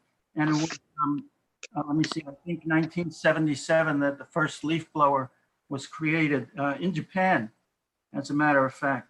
And it created problems and tensions in communities for decades now. But I'm old enough to remember pre-leaf blower. That must have come in about 1980, so that's about 40 years. For anybody who's lived in the community for somewhat more than 40 years, you remember a world without leaf blowers, and somehow we had lawns, and the lawns were just fine. And yes. I'm sorry? I agree. Let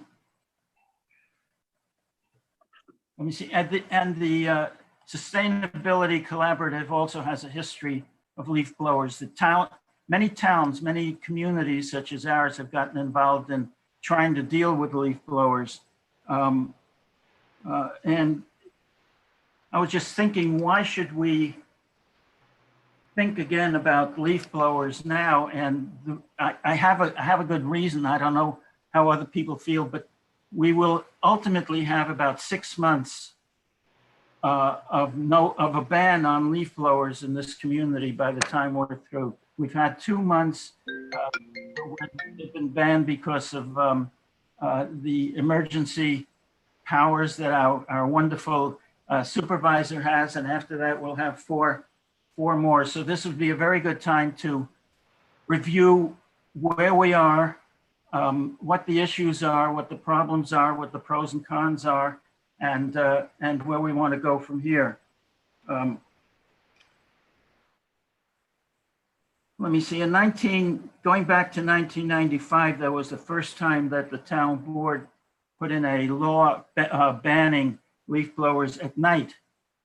Now, who would have thought that you had to put in a ban of leaf blowers at night? I mean, what must have been like before? Actually, I lived here, but I don't really remember life hearing the leaf blowers at night. In 1990, let me see, in 1996, the town board amended the law to ban leaf blowers during the period from June 1st to September 30th, and we still have that. One of the issues, one of the problems that we've been facing is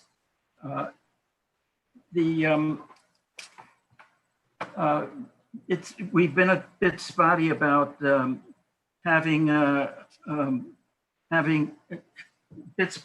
having people not use leaf blowers when we're supposed to be using leaf blowers. And the problem is, in order to get a fine placed on a gardener for using leaf blowers, first of all, generally somebody has to call the police. A police officer or other empowered town employee must see the person using the leaf blower. A citation has to be issued, and the judge has to impose the fine. In many cases, the judges don't impose the full fine. In 2014, the town supervisor, Nancy, hello. The town supervisor suggested that we have a meeting in which the entire community be brought in to address issues that the residents in the community think we're facing, and to address how we can deal with these issues. It was called a charrette. I had to ask what a charrette is, but I've since learned we not only identified issues, but we identified the significance of the issue, how great the problem was. And noise turned out to be number one, especially noise from leaf blowers. So the collaborative created a committee to look into the issues and ultimately to create some proposals. And actually the committee was myself and Mark Carell. I hope I'm not missing anybody, but I think it was just the two of them, the two of us. And we found, as I'm sure Kristen will note more specifically, that leaf blowers are a health issue beyond the problem of noise. We found the noise itself being a health issue because you hear noise loud enough and long enough and it impacts hearing. But the exhaust from gas blowers also creates a pollution problem. And then there are other environmental problems when the earth is blown. The collaborative considered recommendations to reduce the adverse impact of gas blowers. I'll go through what they were: expanding the period of a ban on their use, banning the use of the noisiest blowers, limiting the use of blowers to electric blowers, fining homeowners as well as gardeners, and sharply increasing fines. And we made these proposals to the town The town board accepted only one of them, sharply increasing fines. My own sense is that helped to reduce the number of violations of the ban, but clearly not completely eliminating them. So what now? I would note that the tide of history is in the direction of dealing with blowers. More and more communities, I haven't made a study of this, but clearly that's the feeling. More and more communities are looking at bans and are looking also at limiting the decibel level of blowers.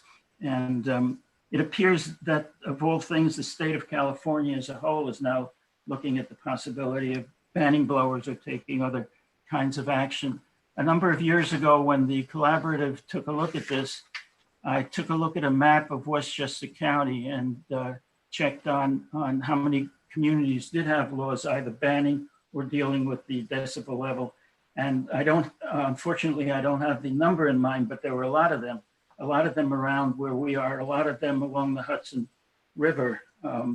So I think the tide, ultimately, the tide of history will be with us if we do more with dealing with blowers. And among the communities that have been looking more closely at this is, of course, the village of Larchmont. Kristen is here. I think it's time for Kristen to talk. Perfect. George, thank you for the introduction. Kristen, go for it. And Rob, I think I sent you Kristen's slide. There you go. Can you all see the whole thing? Rob, you need to shrink it. There you go. There you go. Thanks. Thanks, Rob. Okay. I know it's getting late, so I will go right to the mission. Mitch tasked me with updating you all on our proposal and how it's being received. So this is the proposal. I'm going to quickly go through the 6 points and give you all the kind of feedback that we're getting. And any additional feedback that we're getting. So first off, the proposal bans gas-powered leaf blowers permanently as of January 1st, allowing use in November, December of 2020 and 2021. Those are transition periods so that both residential and commercial people can get used to using alternate methods, because we're pushing not just electric, but we're pushing mulching, moving leaves into garden beds and compost piles. But people need time, so we're giving them a transition period. The response to this so far has been positive. The board seems to be good with this. We did spend quite a bit of time in a presentation last month at our Board of Trustees monthly meeting on May 18th. And we went through many of the reasons why gas-powered leaf blowers should be banned. George already mentioned many of them. I won't go through them again. If anybody's interested, our presentation is available online, and I can send it to this group. We also have a summary, a written summary that you can review. The presentation is 45 minutes. The summary takes 5 minutes to read or less. So we are very hopeful that gas-powered leaf blowers will be banned. We think that the board is open to this. And also I should add that we've been watching Nextdoor and community response, and we're not getting the kind of pushback that leads us to believe that we're gonna have a problem. In fact, some people are asking us, well, can you ban all gas-powered lawn equipment? Because they understand what we're saying about pollution and about the health hazards and everything else. So this is looking good so far. The real test will be at our hearing. We have a public hearing at our Board of Trustees monthly meeting this coming Monday, June 15th at 7:30. It's a Zoom meeting, so if you want to attend the hearing and hear the reactions, you're welcome to. So, Kristen, just quickly, understood the first point. What has been the reaction to registering the landscape companies and about the electric blowers? sure. I'll move on to number 2, and I will move more quickly now. I just thought that you all might wonder how that complete gas-powered leaf blower ban was going over. And okay, point number 2, ban electric leaf blowers except in November, December during the time of heavy leaf fall. We think this is also, we think that people are also accepting this idea because we have made the argument that many of the problems with gas-powered leaf blowers are also a problem with electric. I mean, electric are not as noisy as gas, but electric, because of the strength of their blowers, present the same health hazards and cause the same kind of environmental damage.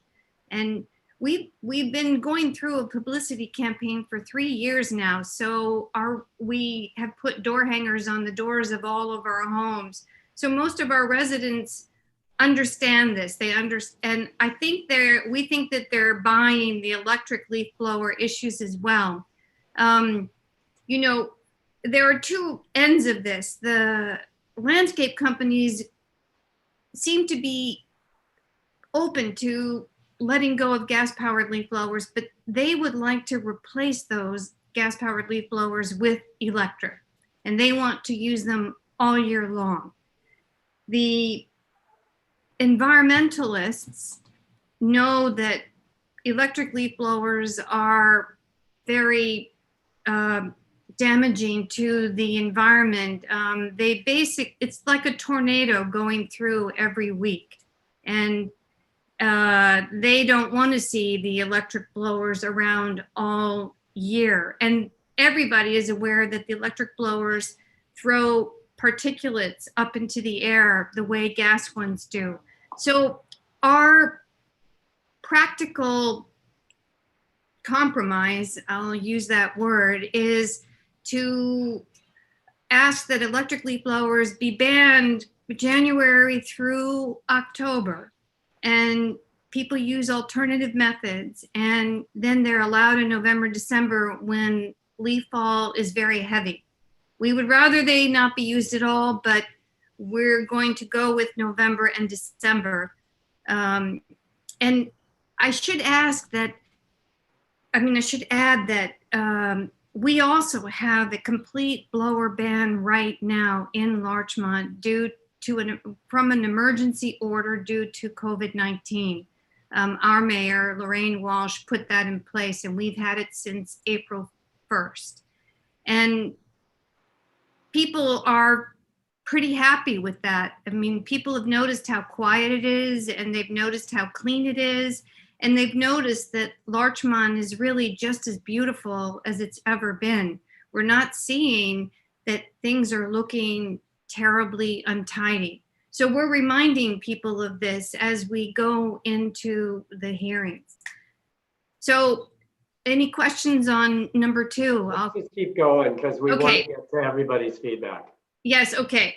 Require landscape companies to register for an annual permit. This comes from our environment committee because we really would like to work with the landscape companies. We think for the long run, we really have to have a collaboration where we can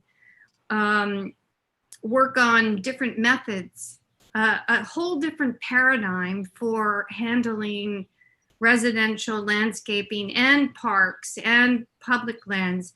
The old mow and blow approach doesn't really work anymore in light of what we know about the environment. And some of the things that Luke was talking about earlier in our meeting.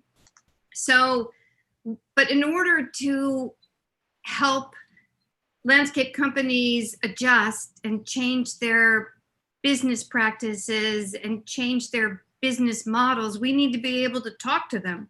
And in order to be able to talk to them, we would like them to register. There is precedent for this. There are 2 other towns in Westchester that have registration for their landscape companies.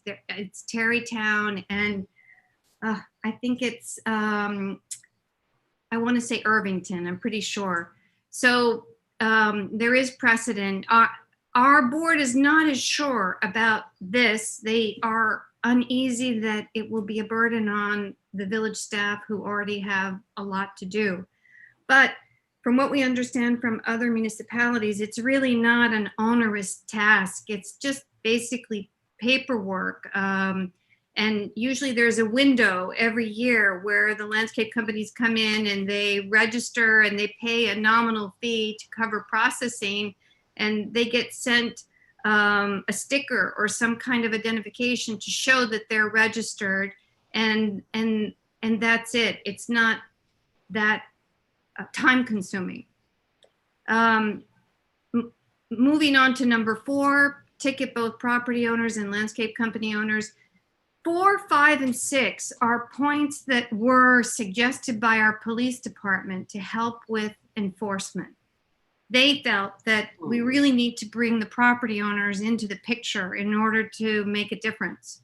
So that's what, and we agree, because we think we can talk to the property owners, we can educate the property owners, we have educated the community. And now that they understand, if we make them responsible, we feel that they will talk to their landscape companies. I mean, and if they're ticketed, they will definitely talk to their landscape company. So we want to set it up so they get the same, they get tickets and they get fined, and they will, if there are violations, they will step up and turn to their landscape companies and say, look, we don't want these fines anymore. We want compliance. Let's go with the methods that are being proposed. This is also in place right now during our emergency order. The emergency order says no leaf blowers, and property owners can also be ticketed. So we're kind of piloting this as well during this emergency order period.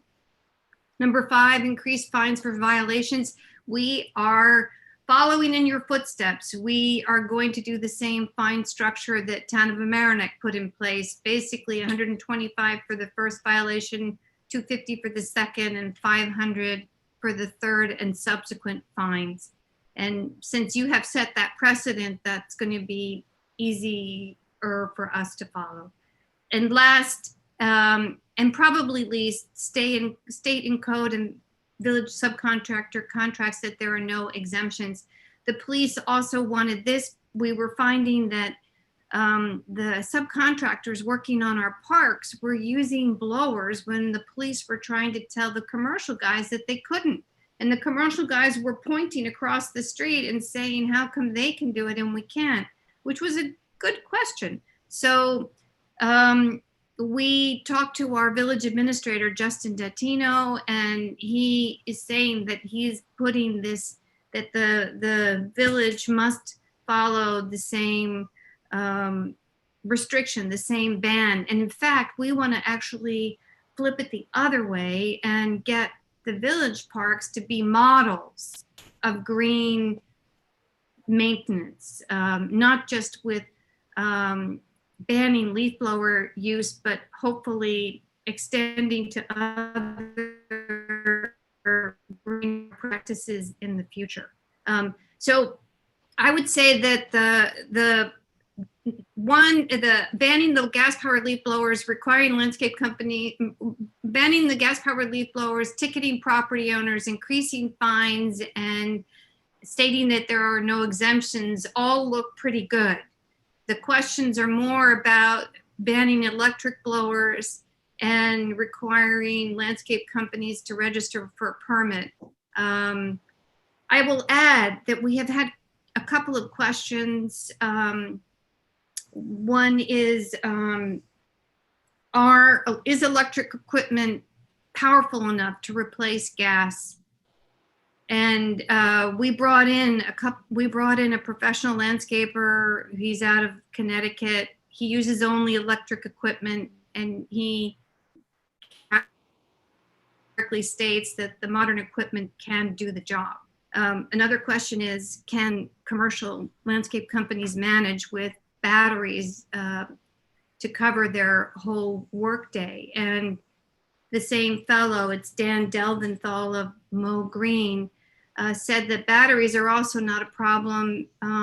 They often recharge at the places where they're working as they move throughout the day.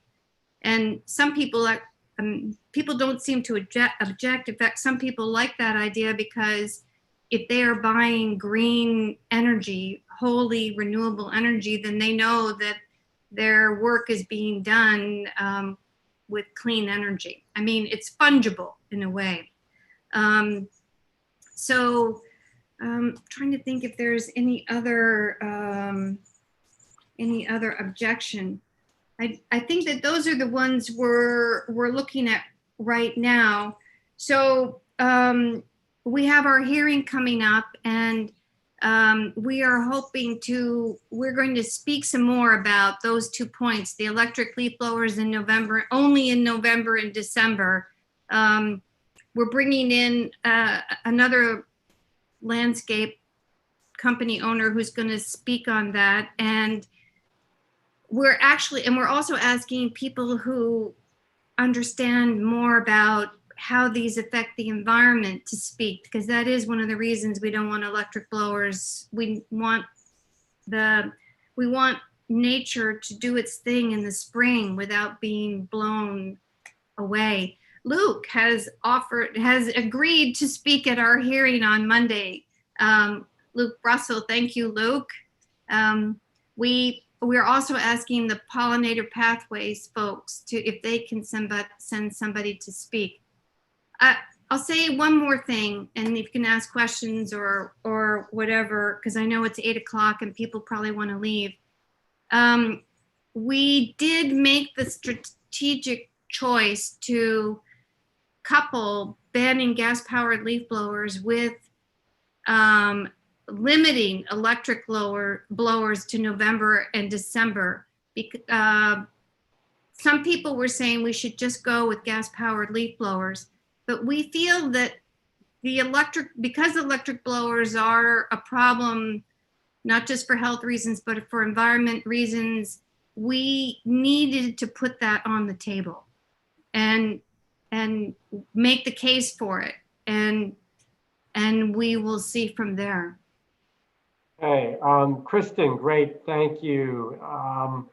So collaboratives, what are we thinking? I'd like to make a comment because Kristen mentioned that she's surprised that there's been so little pushback thus far. I would have expected pushback, but I haven't seen it either as we discuss these things. And I remember years ago, the issue was revaluation, which I was also involved in. And I expected that if we did get a revaluation of property and regular revaluation, that there'd be substantial pushback. I don't remember any significant pushback. If Nancy is still here, you could tell us if I'm wrong, but I was really surprised that there was virtually none. This is Beth. One thought I have is that the more people are at home right now with their children under this emergency situation, which may become more of a new normal than an emergency situation, we can expect New York City companies allowing people to work at home. There are going to be more people who practice where they live, whether it's, whatever their professions might be, to the extent you can do it remotely. I can see that people would welcome what you're doing. And this is one of the reasons, in fact, that our mayor put this emergency order in, because we do have so many people working from home, and people have said that the leaf blowers are very disruptive. I mean, not just health, but from a health point of view, but from an everyday disruption point of view, people couldn't get on conference calls or Zoom calls They couldn't work. And that was welcomed. That has been welcomed. You're absolutely right, Beth. I think that as more and more people stay home, codes like this are going to become more expected. In fact, I should add that for our hearing, we have a real estate agent who is coming to speak and say that she thinks that a code like this could help make Larchmont more attractive to people looking to move into the suburbs, especially people who work from home, especially people with young families who are concerned about health hazards. It's a plus, is what I'm trying to say. It's not a drag on the community. It's a real plus. Kristen, did you say you have somebody who's going to be speaking about the health aspects of this for your hearing? No, not this hearing. We spent quite a bit of time at our presentation last month. Okay. I'm just thinking there's so many reasons who I know who deals with allergies with children and lives in Larchmont, and I could reach out to them to see. I should probably connect you in any event, even if they're not available or it doesn't make sense for them for this hearing. But it seems like that would be could be a benefit for you. Well, thanks, Frank. That actually would be really helpful because I haven't yet mentioned, and I'll be quick, I promise. Leading into the hearing, we are asking for letters of support from Village of Larchmont residents. We're circulating a petition of sorts online, asking residents to put their name down if they support the gas-powered leaf blower ban. And we're also asking anybody who wants to support the ban to either write a letter to the mayor and the board or come to the hearing. But Frank, if this person this is willing to write a letter or come to the board to explain from a professional point of view, you know, the people who live here in the village of Larchmont, the voters who live here are the people that the board wants to hear from. So that would be terrific.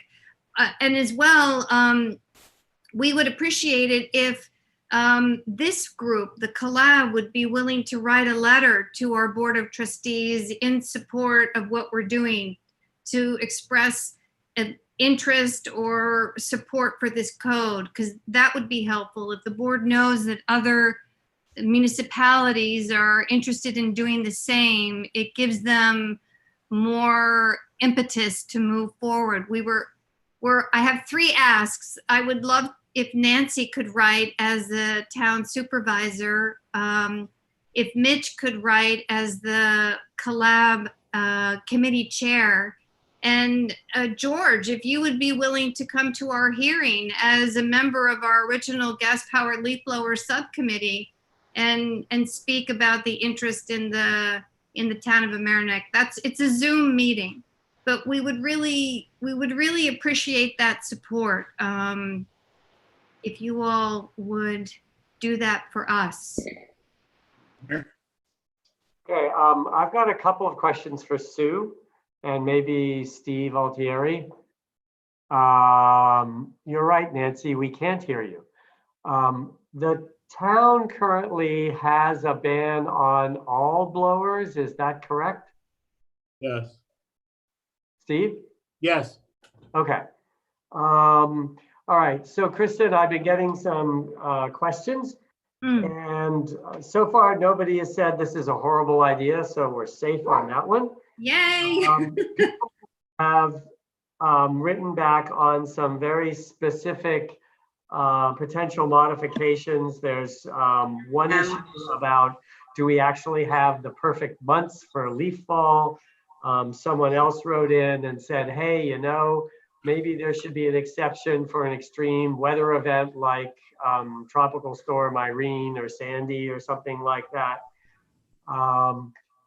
Sue, Nancy, or Steve Altieri, do you know if the village of Mamaroneck also has a leaf blower ban at the moment? Yes, they do. And it's the same dates as ours, I believe. Okay.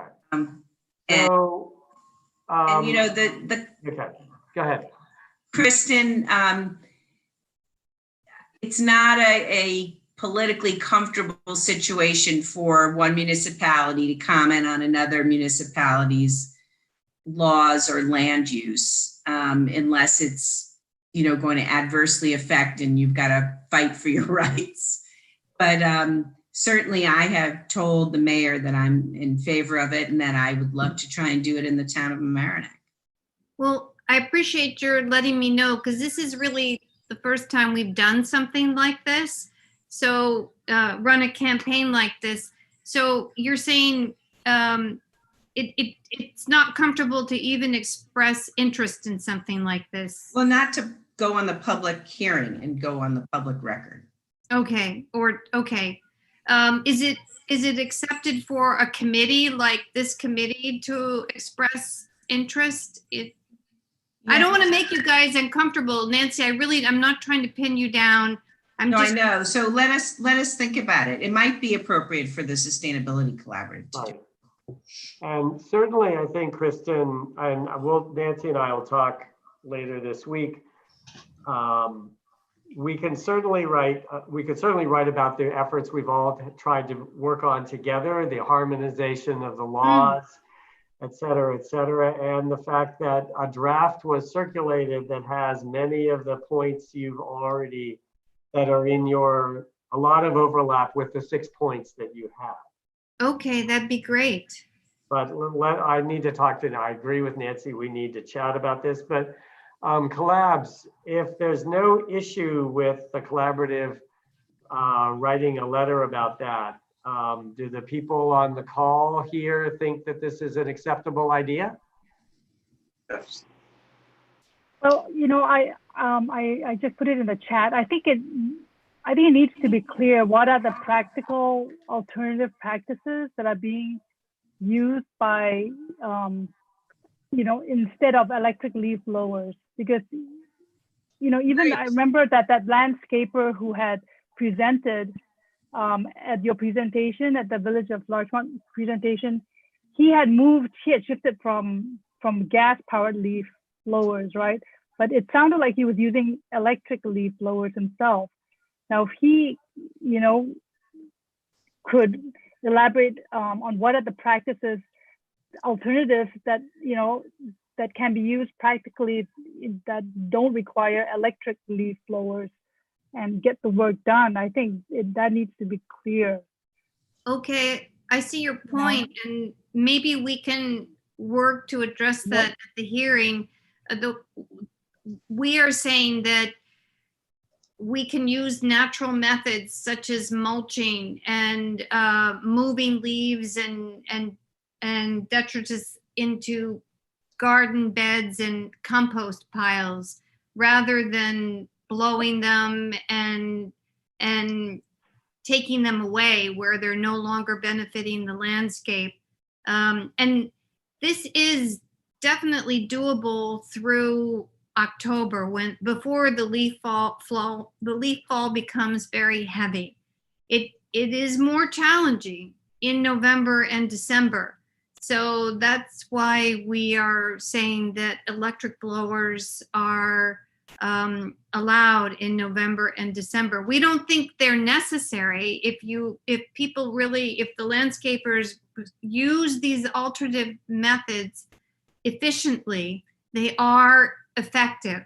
Yes, Luke is saying rakes work and have worked for a long time.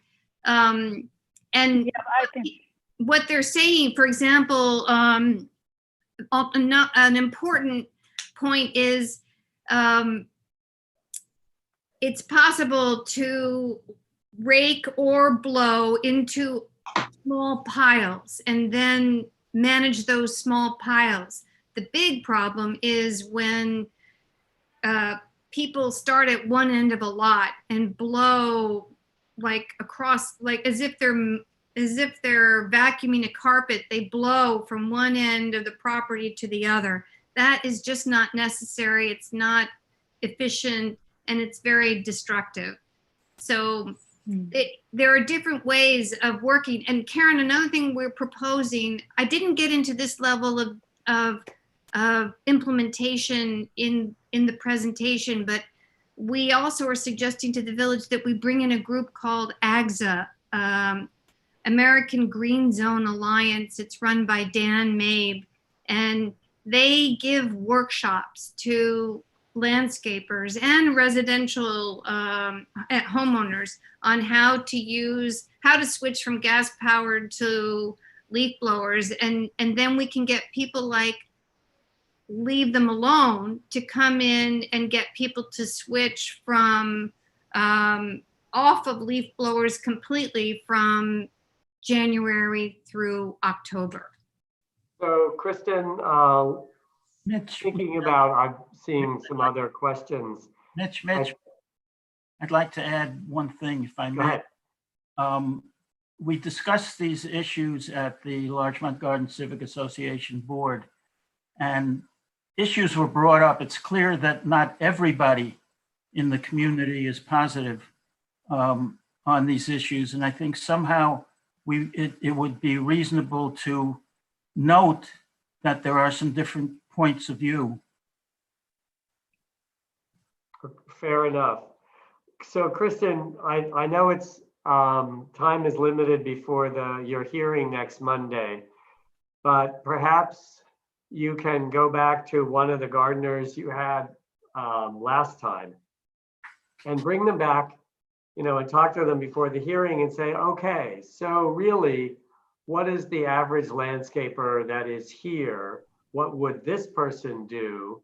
Or even the people you brought last time, what would they do throughout the year as an alternative? And then if they did that, what's their capital investment? And what is going to be the impact on the monthly rates they're going to have to charge their customers? If you can present that information in a convincing way, and this is going to Karen's question about what are the realistic and potential alternatives, then I think you have a case that can carry the day. Okay. I should add that a challenge to this is that we do have landscapers who have made the change from gas over to electric. In most cases, across the board, not just leaf blowers, but all their equipment, because the equipment tends to come in suites. So, and we have several landscapers who have done that. It is harder to find landscapers who have taken the second step and moved from electric leaf blowers to no leaf blowers from January to October. But in talking to environmentalists and people who have done it on their own property, and I do it on my own property, it is definitely possible to maintain one's property from January to October without blowers. And I would argue even further, but we're not going to push landscapers to go even further at this point in time. But so what I'm saying, Mitch, is it's harder to go through the numbers that you're talking about, or to get the landscapers to speak and to go through the numbers, because there aren't many who have already done it yet. We just know it's possible, and we want to encourage them to go there. We know it's possible because residents have done it. And we know that if they're doing it, then the contractors can do it too. Right, understood. I think remember from the collaborative's perspective, we're always weighing, the individual costs against the collective good. And we were talking about that earlier this evening with when Steve Altieri was talking about food scraps collection. The county has to deliver a system with contractors that can make it possible for the local municipalities to hold up their end of the bargain. It's exactly that set of interlocking issues that all three of our municipalities, the village of Mamaroneck, the town of Mamaroneck, the village of Larchmont, have to help figure out how and talk to the landscaper so we can figure out how this is solvable, what the impacts are, and whether there's going to be too much pushback from our residents, depending on how much the rates may or may not go up. We've got to do that homework in order to make. We do have I don't think feedback from the landscapers, the guys who have gone from gas to electric, that it doesn't cost them any more money. It has to do with the equipment costs a bit to purchase, but the equipment has a relatively long life and very little maintenance. So in the end, the return on investment for electric equipment is actually shorter, better than gas.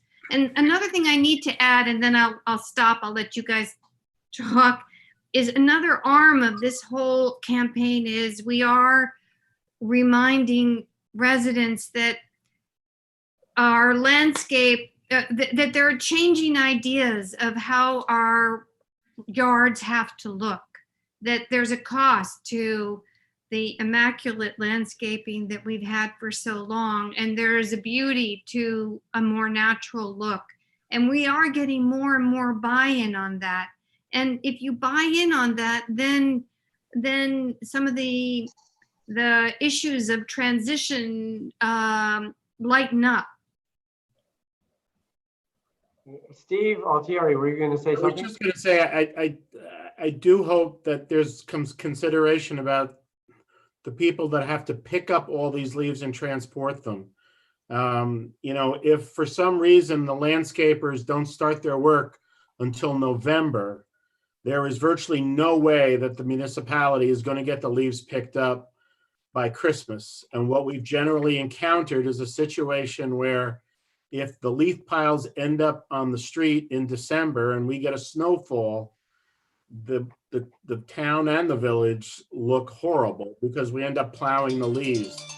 So the only thing I would ask you to consider is that maybe the electric leaf blowers could be used in October as well, just because we start our collection in October, and you can't, if you have to wait till November to start, you're either going to incur a whole lot of overtime, which we've been trying to avoid, or you're going to find a situation where your leaf collection period extends beyond Christmas into January. And even though we haven't had a lot of snow, you run the risk that when the snow falls and the leaf piles are there, it's a problem. So I know if the town goes to consider this, that'd be something I would ask them to consider, is maybe add that one more month for the electric leaf blower so that the landscapers will start just as the leaves fall and we can pick up leaves October, November, and December, which is what we do now.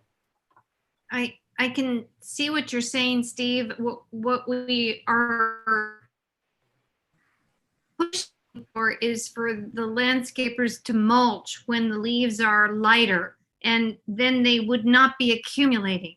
We're asking them to mulch or to move them into compost piles or beds so they would not accumulate and back up. Because I agree with you, if they back up, we're in trouble. And we're hoping once they start mulching and composting, they will continue further into the season. I mean, ideally, they wouldn't blow at all. They would just mulch and compost their way through. And there would be no leaves to pick up, and the town could forget about leaf pickup. Well, that's all. That would be terrific. There's no question about that. The leaf collection is one of the more difficult things we do. But until that point, we know that the leaf piles start to show up at the end of September and into October. And, we hold off as long as we can. But by that second week of October, you really need to start to pick them up or they back up. So I just think it's a longer process. Maybe we evolve this legislation so that it starts with 3 months, then goes to 2 months. But just one of the considerations would be how the municipalities have to collect and dispose of these leaves and the time that we generally try and complete that by. Otherwise, I think it's doable. Wow, that's good to hear. And you're right. We were trying to pick the right spot to start with this electric blower issue. When is the right period to end to allow some blower, if blowers at all. And we just want to encourage people to try these other techniques, but we do agree if we don't succeed in getting them to try these other techniques and then they allow the leaves to build up, then we would have a problem. Right. Okay. Something to think about. Kristen, Yeah. it is a bit late and everybody's been great to stay on. Yes, thank you. So one observation is you guys are, ahead of both the town and the village of Mamaroneck on this. As we've talked in the past, as you know, we've tried, I think harmonizing the legislation makes it easier on the governments, makes it easier for enforcement, makes it frankly easier on the gardeners. I think what Sue and you and I will chat about this. There may not be a lot of Village of Mamaroneck people that are still on at the moment, but we may want to reach out to them. And George, maybe you can help with this to see whether we can get the discussion going up there as well, on a citizen to citizen level, so that, Kristen, one of the things that could be in the letter, the collaborative rights, if we get to write a letter, is that we would ask for the opportunity to allow the town and the other village to weigh in so that we really could achieve harmonization. What would you think about it if our letter included that? And we're only talking about a month or so of potential delay on an up, down, yes, no vote on your 6 points. So I'm sorry, you're talking about a month delay in terms of when we get the vote, or are you talking about, oh, no, I think that it's definitely worth it to harmonize, and we're trying to do a good job with the code. We don't necessarily want to do a fast job, so we would like to work with you all. The main thing is we would like to go, we would like to achieve the code that we feel that we can achieve.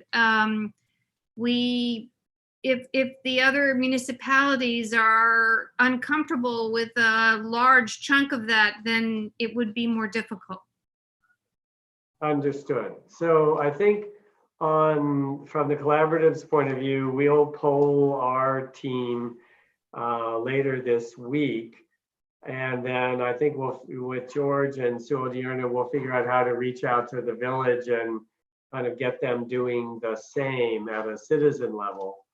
And hopefully, I'm not sure we'll have feedback for you before the public hearing, but one of the things we love about what you're doing is that we're going to want to take the same set of people to the same set of hearings in each of the other 2 municipalities. So please encourage them to do a good job for you so that we can ask them back. Sure. And thank you so much for listening and for your thoughts. Absolutely. Oh, I want to add one more thing quickly. A shout out to Town of Mamaroneck Collab for finishing your implementation of your 4th EV charger. We are applying for a grant to put in EV chargers in Larchmont, and we're following in your footsteps. And thank you for blazing that trail for us. I'd like to add, Mitch, if I may, we tried to develop some ideas that would harmonize the code in the 2 villages in the town, and that just didn't work out. But personally, I think that what Kristen and the people in the village of Larchmont have put together is terrific, and I think we ought to work with them to the extent that we can. Great. All right. Anybody else finishing up comments, questions? No, my battery is dying here. Okay. Everybody, Night, thank you so much for joining us. Thank you. Thank you. This has been great. Yeah. And Thank you very much. better or worse, we look forward to doing this again next month. Thank you. All right. Good night, everybody. Good night. Thank you, Bye-bye.